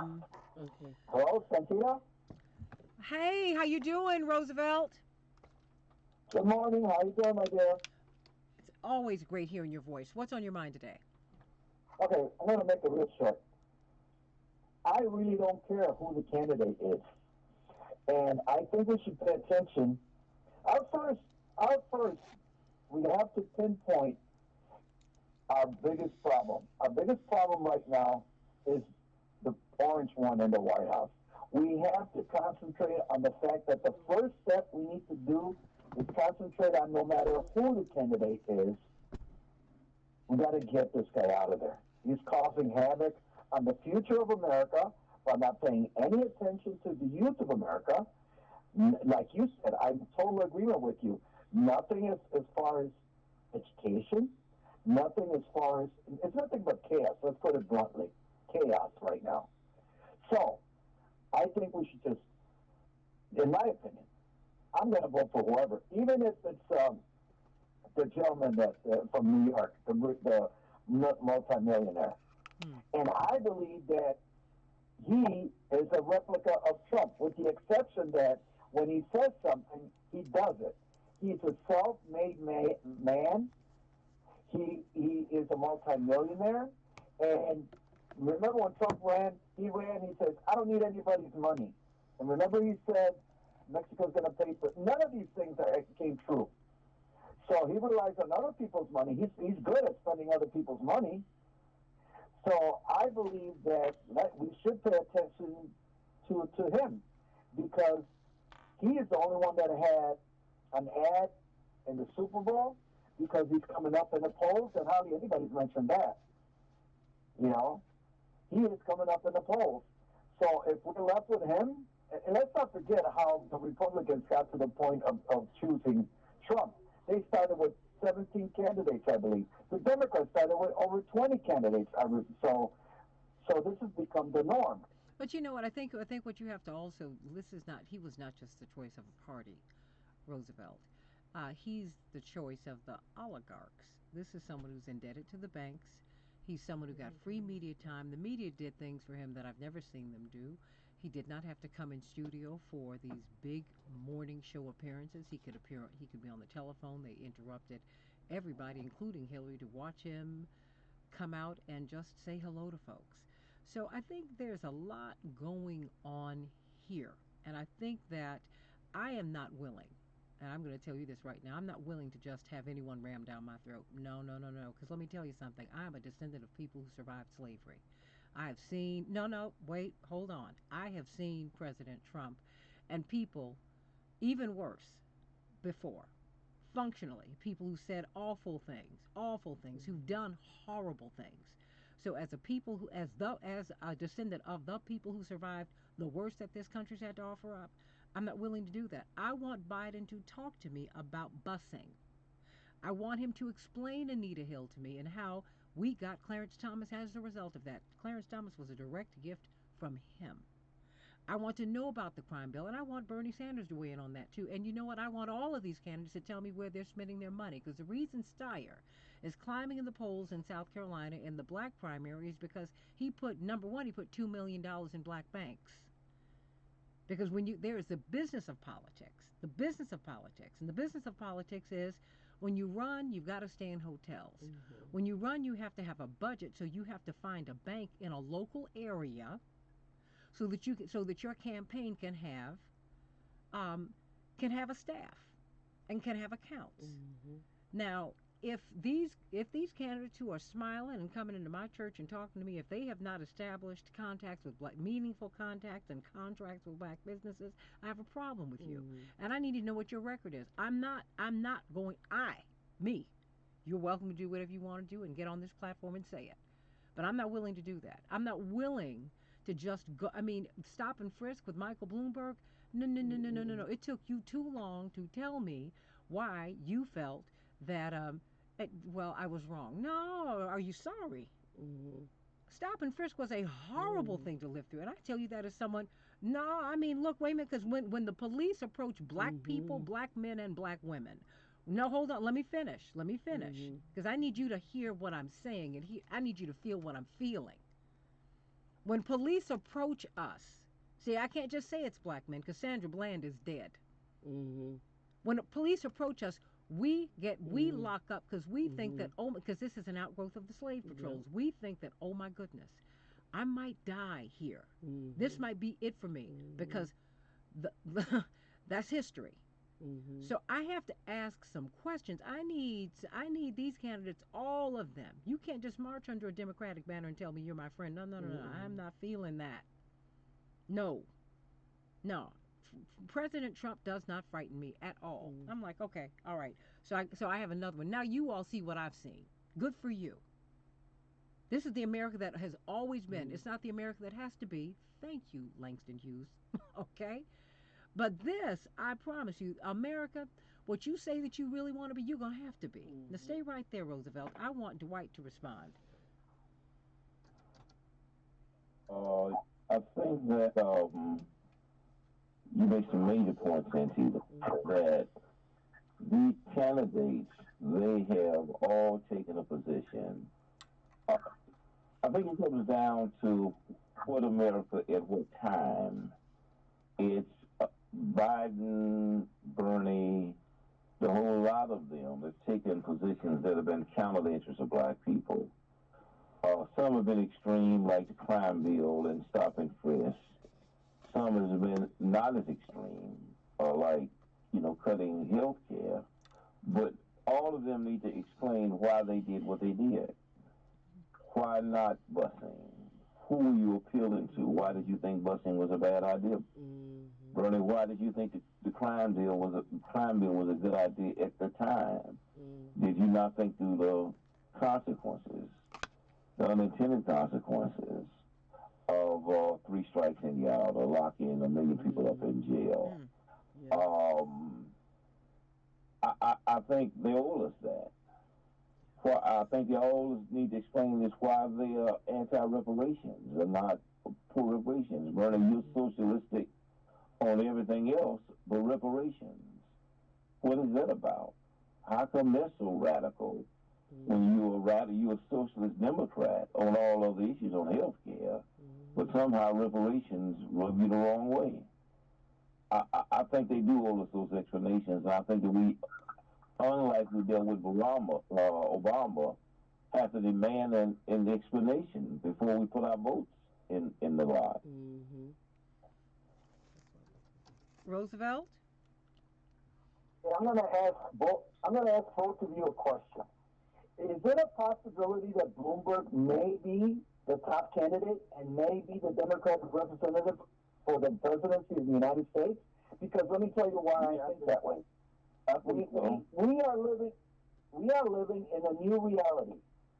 Candidate has to be a person backed by money. Why? Why did the lady from California, escapes my name, African American lady from California? Oh, Kamala Harris? Yes, Kamala Harris. That's what I'm trying. Why did she drop out? Because of funding. Okay, so no. Back up. No. Hold on. No. Roosevelt. Stop. This is not a fact-free zone. Stop. It wasn't because of funding. She was at the She was in the top tier, but she was at the bottom of the top tier. She is facing a really, really difficult challenge to her seat in 2 years. If she did not make a great showing early, and if she did not make an even better showing in California, she would have been very vulnerable. And people are talking to her, and they have been talking to her throughout the campaign about being on the ticket. I don't know. I think she cut her losses. I think she made a very, very practical decision because, number one, no black candidate. And Dwight, and I want us to engage each other. I'm not cutting you off, Roosevelt. Stay right here because you represent some thoughts. No black candidate is going to make it. I don't care how mainstream they are unless they catch fire with the black vote. She had not caught fire with black people. Cory Booker had not caught fire with black people. If you want to be the Democratic nominee, and quite frankly, if you want to be president of the United States, you got to excite black people. You got to. She had not done that. I don't know why, but that's a fact. It's not because she had no funding. Now, there has been, and this is something Julian Castro tried to speak to, and no one wanted to listen to him. He said there is racism in this fundraising mechanism called the presidency, which is why I think we need a publicly funded system. He said because people of color, we're catching the devil trying to raise money. And white candidates walk in, even if they are average and just very, very polished, or just, they just have the stellar credentials, they can raise a lot of money. We can't do that. And Cory Booker hinted at the same thing. So let's just be very clear, that on the I just want us to really, really pay very, very strict attention to the facts, Roosevelt. Right, but I don't want to spend all that time talking about Paris. What I wanted to say is that we're living in a new reality, Santita, and the reality is this. The people that are running have to be supported by money, by funding. This particular election, there's going to be so much money not only spent in this country, but in other countries to interfere in our elections. Okay? Why? It's going to be the most crooked, the most dirty election ever, and the most expensive election ever, in my opinion, because by the time Trump gets done, he's going to be the candidate in the history of the United States to have the most money backing him up. We know the NRA are going to back him up. We know a lot of other organizations and groups are going to back him up. He's going to be supported by money. Where I say he's failing is the fact that all these things that are happening to him, like impeachment, like the court in the Senate, that's going to affect and erode or whittle down his voters. He's already losing the percentage of white suburban housewives, white suburban women. All these things that he's doing, I believe he's going to lose.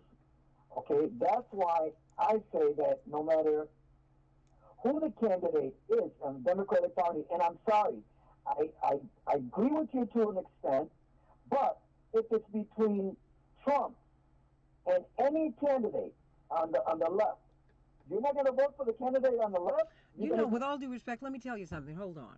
Because let me just say this to you. And I'm speaking to you as a black woman now. I always speak to you as a black woman. But I speak to you first as a human being.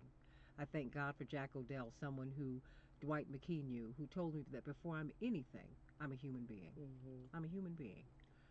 And I want you to know that I do not sit behind this mic just because I'm just so qualified to be here. A lot of people have paid a lot of dues. I think of Yvonne Daniels.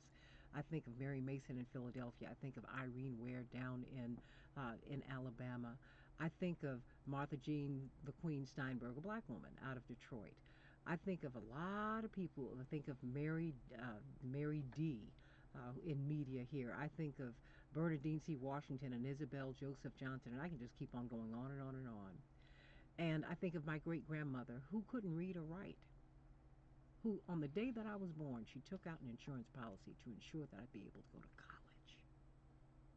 Thank God for that. And I never had to use it because I had scholarships. Thank you, Jesus. I'm speaking for a lot of people who've not had a voice. And I would not, including you from time to time. And I want you to know that I have an insult level. I have an insult level. I saw Ed Brooke, the only black senator at the time, go on a tour. He was a Lincoln Republican. He went on a tour all around this country trying to save the proposition of busing. He said, this is the fulfillment in a little way of the Brown v. Board of Education decision, which was as much about economics as it was about race. Black people were not necessarily fighting to sit next to white kids. They wanted their schools to get the same kind of monies on their side of town that white schools were getting on their side of town. And I'm telling you, when someone comes out against busing, when I look at the state that our schools are in now, we're more segregated in our schools now than we were 50 years ago. When I look at someone who opposed the desegregation of schools and the loosening up of this money to educate my children, and in that 50-year class, that's me. I got a problem with that, and I need you to answer that question. And I take it personally. I do. And no, hold it. Anita Hill, I take personally. Clarence Thomas, I take personally. I take it personally. The crime bill, I take it personally. And I am not, you're not going to, I'm telling you, for me, no buts. I'm going to let you finish, but you let me finish. You are not going to ram somebody down my throat and tell me that I have no choice. Because I do have a choice. Because you know what? Even though you might be waiting down at the end of the aisle with the preacher, I don't have to walk down there and meet you. I don't have to say I do. I don't have to do anything with you. And you can go on and dance with yourself. And somebody else can vote for you, and you might get in, but you don't. I don't have to sanction that. I have to have an insult level. People have to have an insult level. If you don't have it, you'll stay in slavery. You'll be an indentured servant. People will give you a cake of crap and tell you that it's chocolate. I'm not going to do that. I have the right to ask you and to demand something of you for my vote. It's called quid pro quo. That's the kind of quid pro quo I'm talking about. Not Ukraine and whatever else even. I'm talking about what are you going to give to me for me giving you, for you earning my vote. You need to earn it. I told you. Easy girls lose in this courtship game. I cost. You need to come up with a good promise for me. You need to let me know that's a proposal. That's what I learned from my father. He came to my mother and said, you know what? I see you, I like you, and I think we can build a good life together. Now, this is my proposal. Ending in, will you marry me, Jackie? And you know what she said? Okay. I think, we're going in the same direction. I think you're going to go somewhere. Yeah, that's how that works. Okay? So you're not going to tell me that I ain't got to do nothing but die, darling. That's all I got to do. That's all I have to do. I don't have to vote for you, and you're not going to make me do it unless you do something for me that I need you to do. Otherwise, you go on and you find somebody else, but it won't be me. Yes, Roosevelt? Okay. I don't know if you were done, but you didn't answer my question. I answered your question. I might not have given you an answer you wanted. Oh, no, I answered your question. No. Can I ask the question again? I said if there's anybody, including Bloomberg, I know that you're totally against Bloomberg. No. Don't. Stop it. No. Stop. Stop. No, Roosevelt. No, I'm not gonna let you misrepresent me. No. Stop it. Now, I didn't say I was totally against. I said he needs to answer some questions for me. Stop it. No.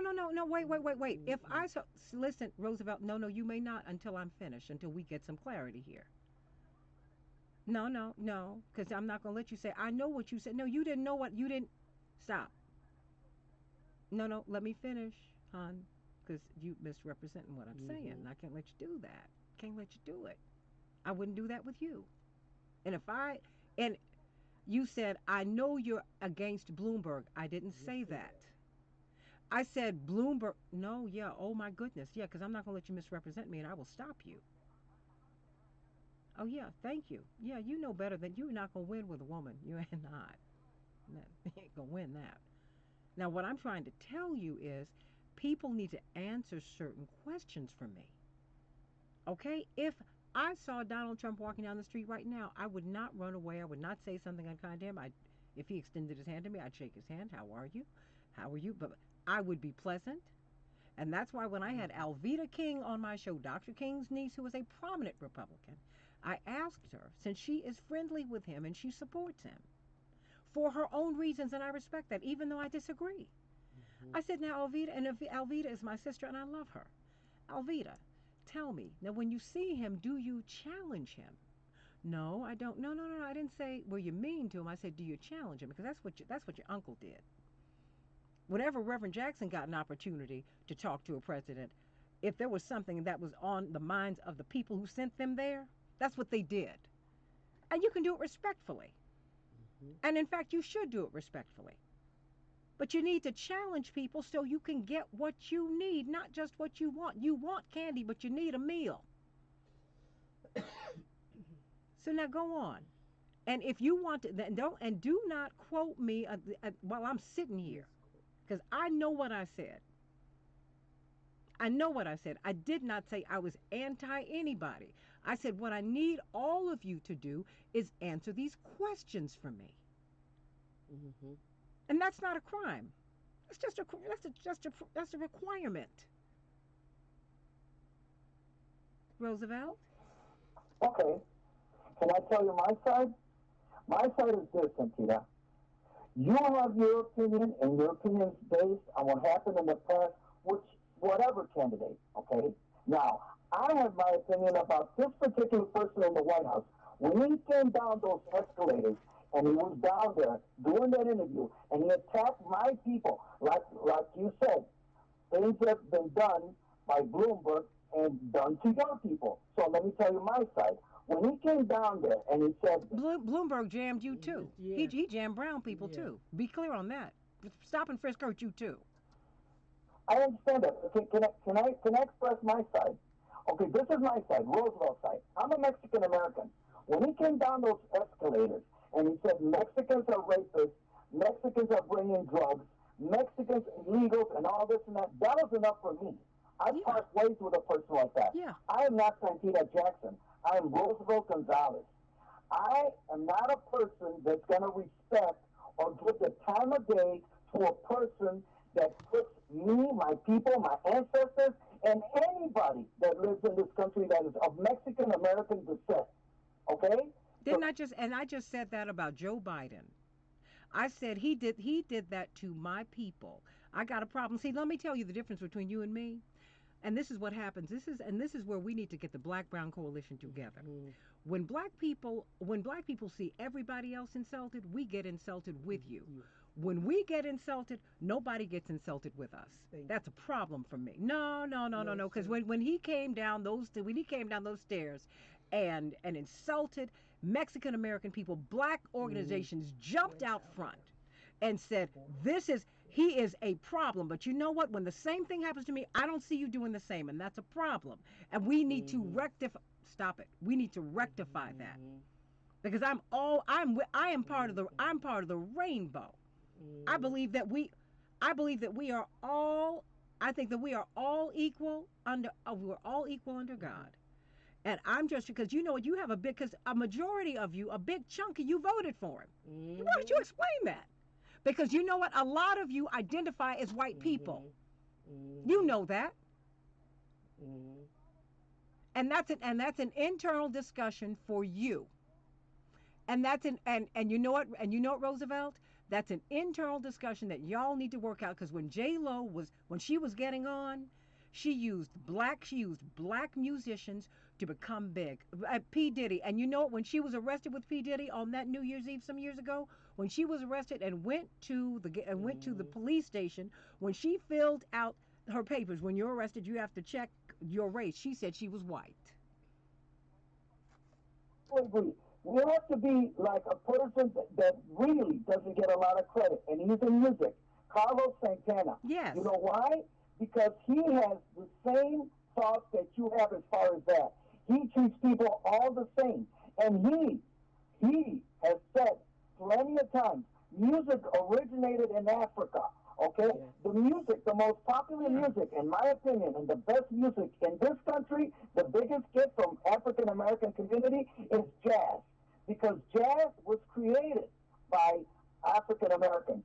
Blues was created by African Americans. Carlos Santana adores people that originated that music, such as Miles, such as Coltrane, and all those people. So I totally agree with you. And I know that in my community, and it's not only Mexican Americans, it's Puerto Rican Americans, it's Colombian Americans. They have a tendency to lean to whatever fits their benefit. And they think of themselves as, quote, white. A lot of them. Look at Cuba. Cuba. In 1966, Johnson passed the Cuban Act, where all these children came from Cuba. All those children were white. Did you see any black children coming from Cuba? No. A lot of these children, and there's because also in Cuba things got so much better for them under Castro. See, wait a minute, because my grandmother was a migrant worker down there, okay, and she said this was in the 30s and the 40s, and she said we were little more than slaves, because unlike my father's mother, who was a very light-skinned woman, who could have blended. My mother's mother, very dark-skinned woman, looked like she was straight off the west coast of Africa. big gap in her teeth, the whole bit. God bless you, Grandma Gertrude. So I get it. I get it. All I'm saying is we all have an obligation. I want to bring in Dwight now. Okay? We all have an obligation to be upset for each other. We all have an obligation to ask questions of every candidate. My point is, you know what? We have been fighting for equity forever. And I'm just saying to you, cut us in or cut us out. That's it. I want you. I want equity. I want equality. If you support me, if I support you, you need to support me. And if you are going to get my support, you don't just get my support. You need to earn it. And you need to ask, you need to answer some very, very tough questions. I think that when you don't do that, let me bring in Dwight. When you don't do that, you lose. We all lose. And we have been losing. Roosevelt's point. Roosevelt, make your last point, your next point. Okay, my next point is this, that I know, and Santita, you don't have to tell me that, as far as how my community acts towards African Americans. Not all, just some. I agree. But here's a factor that you can bring in.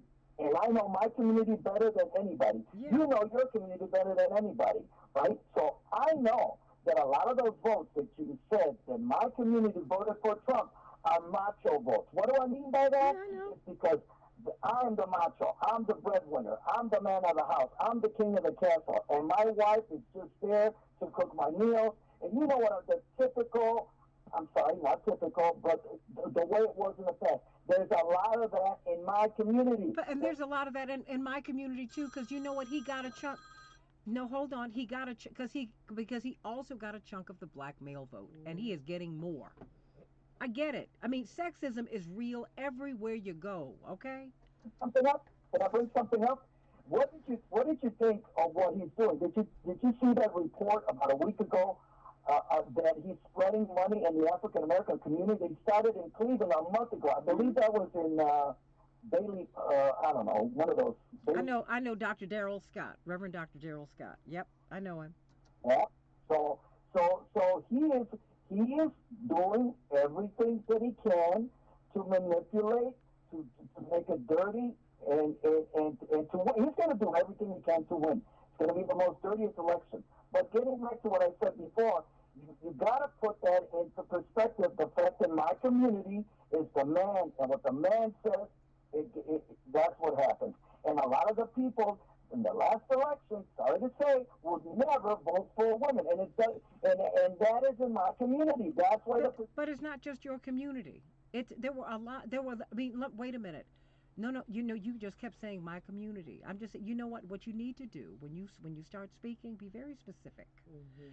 Because let me tell you, Stacey Abrams didn't get I think 11 or 12% of the black men voted for her a white male opponent. Sexism is very real wherever we go. I get it's not just it's a black macho thing, it's a white macho thing, it's a brown macho thing, it's just a macho thing. Period. It's sickness wherever you go. Okay, Dwight? It's a macho thing that works against the interest of the machismo. It's which is why it's so nutty. Is that you will lord over your woman in behalf of people who are lording over you. And so in all of your machismo, you can't get that wall down, then that is a misplaced machismo to me. If in all your machismo, you can't get your cousins to be able to come to the country that has helped save you, then that's a misplaced machismo. And in terms of white identity, that's your not you particularly. I'm just saying in terms of these Hispanics with this white identity, that's your aspiration. That ain't your reality. Your reality is you deal with just like we deal with. He dealt with Puerto Rico like Bush dealt with New Orleans. Mm-hmm. Yeah, absolutely. Trump did. Absolutely. During the hurricane and earthquakes. I don't care how you see yourself. If the people of power see you as less than, then they're going to appropriate or not appropriate the resources on a less than basis for you. And so I think that these people have to be really much more honest with themselves about where they fit in the general scheme of things. Absolutely. You know what? And I think that's going to have to be about it because I will see you all tonight. Roosevelt, you're always so wonderful, and I thank you for engaging us. Santita, can I say one more thing? And I keep hope alive. I see things changing in my community, Santita. I see people, and specifically males, starting to open up their eyes that it doesn't matter if you're a woman, it doesn't matter if you're a man, it doesn't matter if you're gay, and that's another thing in my community, the gay issue. You know that as well as I do. And my community is very anti-gay, very judgmental. And why? Because of the religion factor. So they are firmly embedded in the Catholic religion, and I'm sorry to say, but that's my religion. But priests right now, Santita, in churches, in doing mass in Spanish, are supporting Trump because of the abortion issue. But you know, but Roosevelt, we know this. We've been saying this. That's right. There are a whole. That's why I keep saying there are a whole lot of people who support him, and for a whole lot of reasons. And at the end of the day, what we have to do with all of these candidates, for me, it's not enough for me to just be anti-Trump. No. I mean, I think that's just wrong because it seems to me that in life it's almost like spiritual law. Whatever, no more because I got to get out of here. This is the thing. What we've got, the thing is, it seems to me the thing that you don't want to be, you become. So you got to be very careful with that. You have to talk about what it is that you want. That is, and what we it what and okay, and then you know what? I want someone in there who's going to do the right thing for me. And I know what we have to do. What we have to do is at the end of the day, we are going to have to get the Senate back, the U.S. Senate, because there are more than 300 bills that have been passed by the U.S. House of Representatives that are sitting on Mitch McConnell's desk that he will not put to a vote in the U.S. Senate. That's got to change.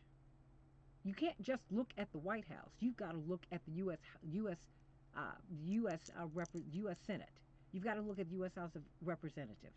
You've got to look at the state legislatures. You've got to look at the governors. You've got to look at your local offices. You've got to look everywhere.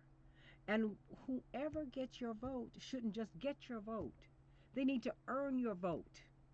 And don't let anyone, you would never accept any relationship with your boyfriend, with your girlfriend, with your husband, your wife, or your partner who would just tell you, if you said to them, I disagree with that.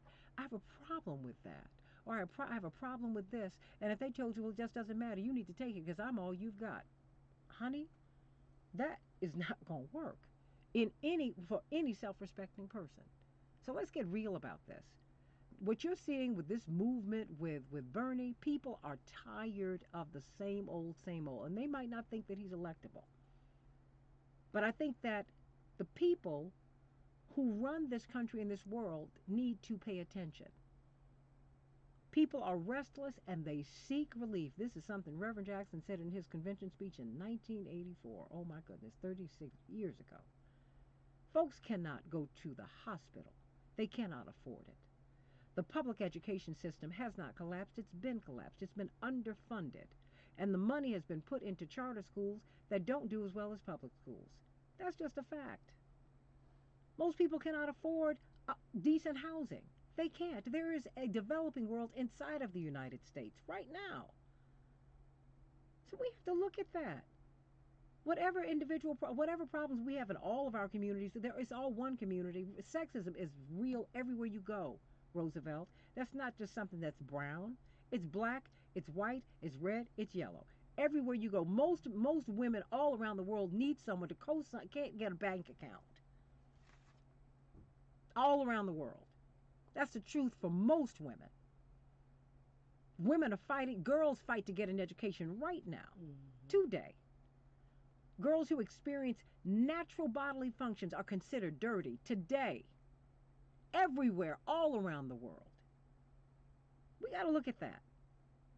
And whoever wants your vote needs to, before you give them what they need to give you what you need. That's all I'm saying. And Dwight, I'll give you the final word. I don't think that that is too much to ask. No, and I totally agree with you. And I think that sometimes, we see only our issues and only our problems and don't see the whole world in context. I think Roosevelt has the right spirit. I think he's just at some levels misinformed and is so focused on Trump. He's not looking at the broader reality as many of the people you're talking about who are being discriminated against and being victimized. That started before Trump. And if we don't put it on the table, will exist after Trump. Trump is a symptom and is played upon a reality. But that reality, by definition, existed before he played on it. Because it's a way of thinking of a lot of people, white supremacy, a superiority, that machismo thinking, racism, imperialism.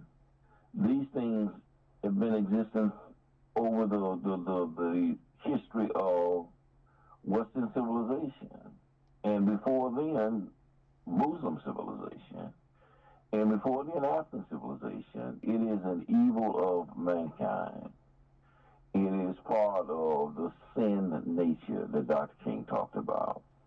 So until we commit to becoming better people who are empathetic toward other people's situations, we will always be operating, even when we operate in our best interest, against the long-range interests of the really disenfranchised, which is most of the world. Amen to that. Nobody's an other. We're each other's sister and brother. How about that?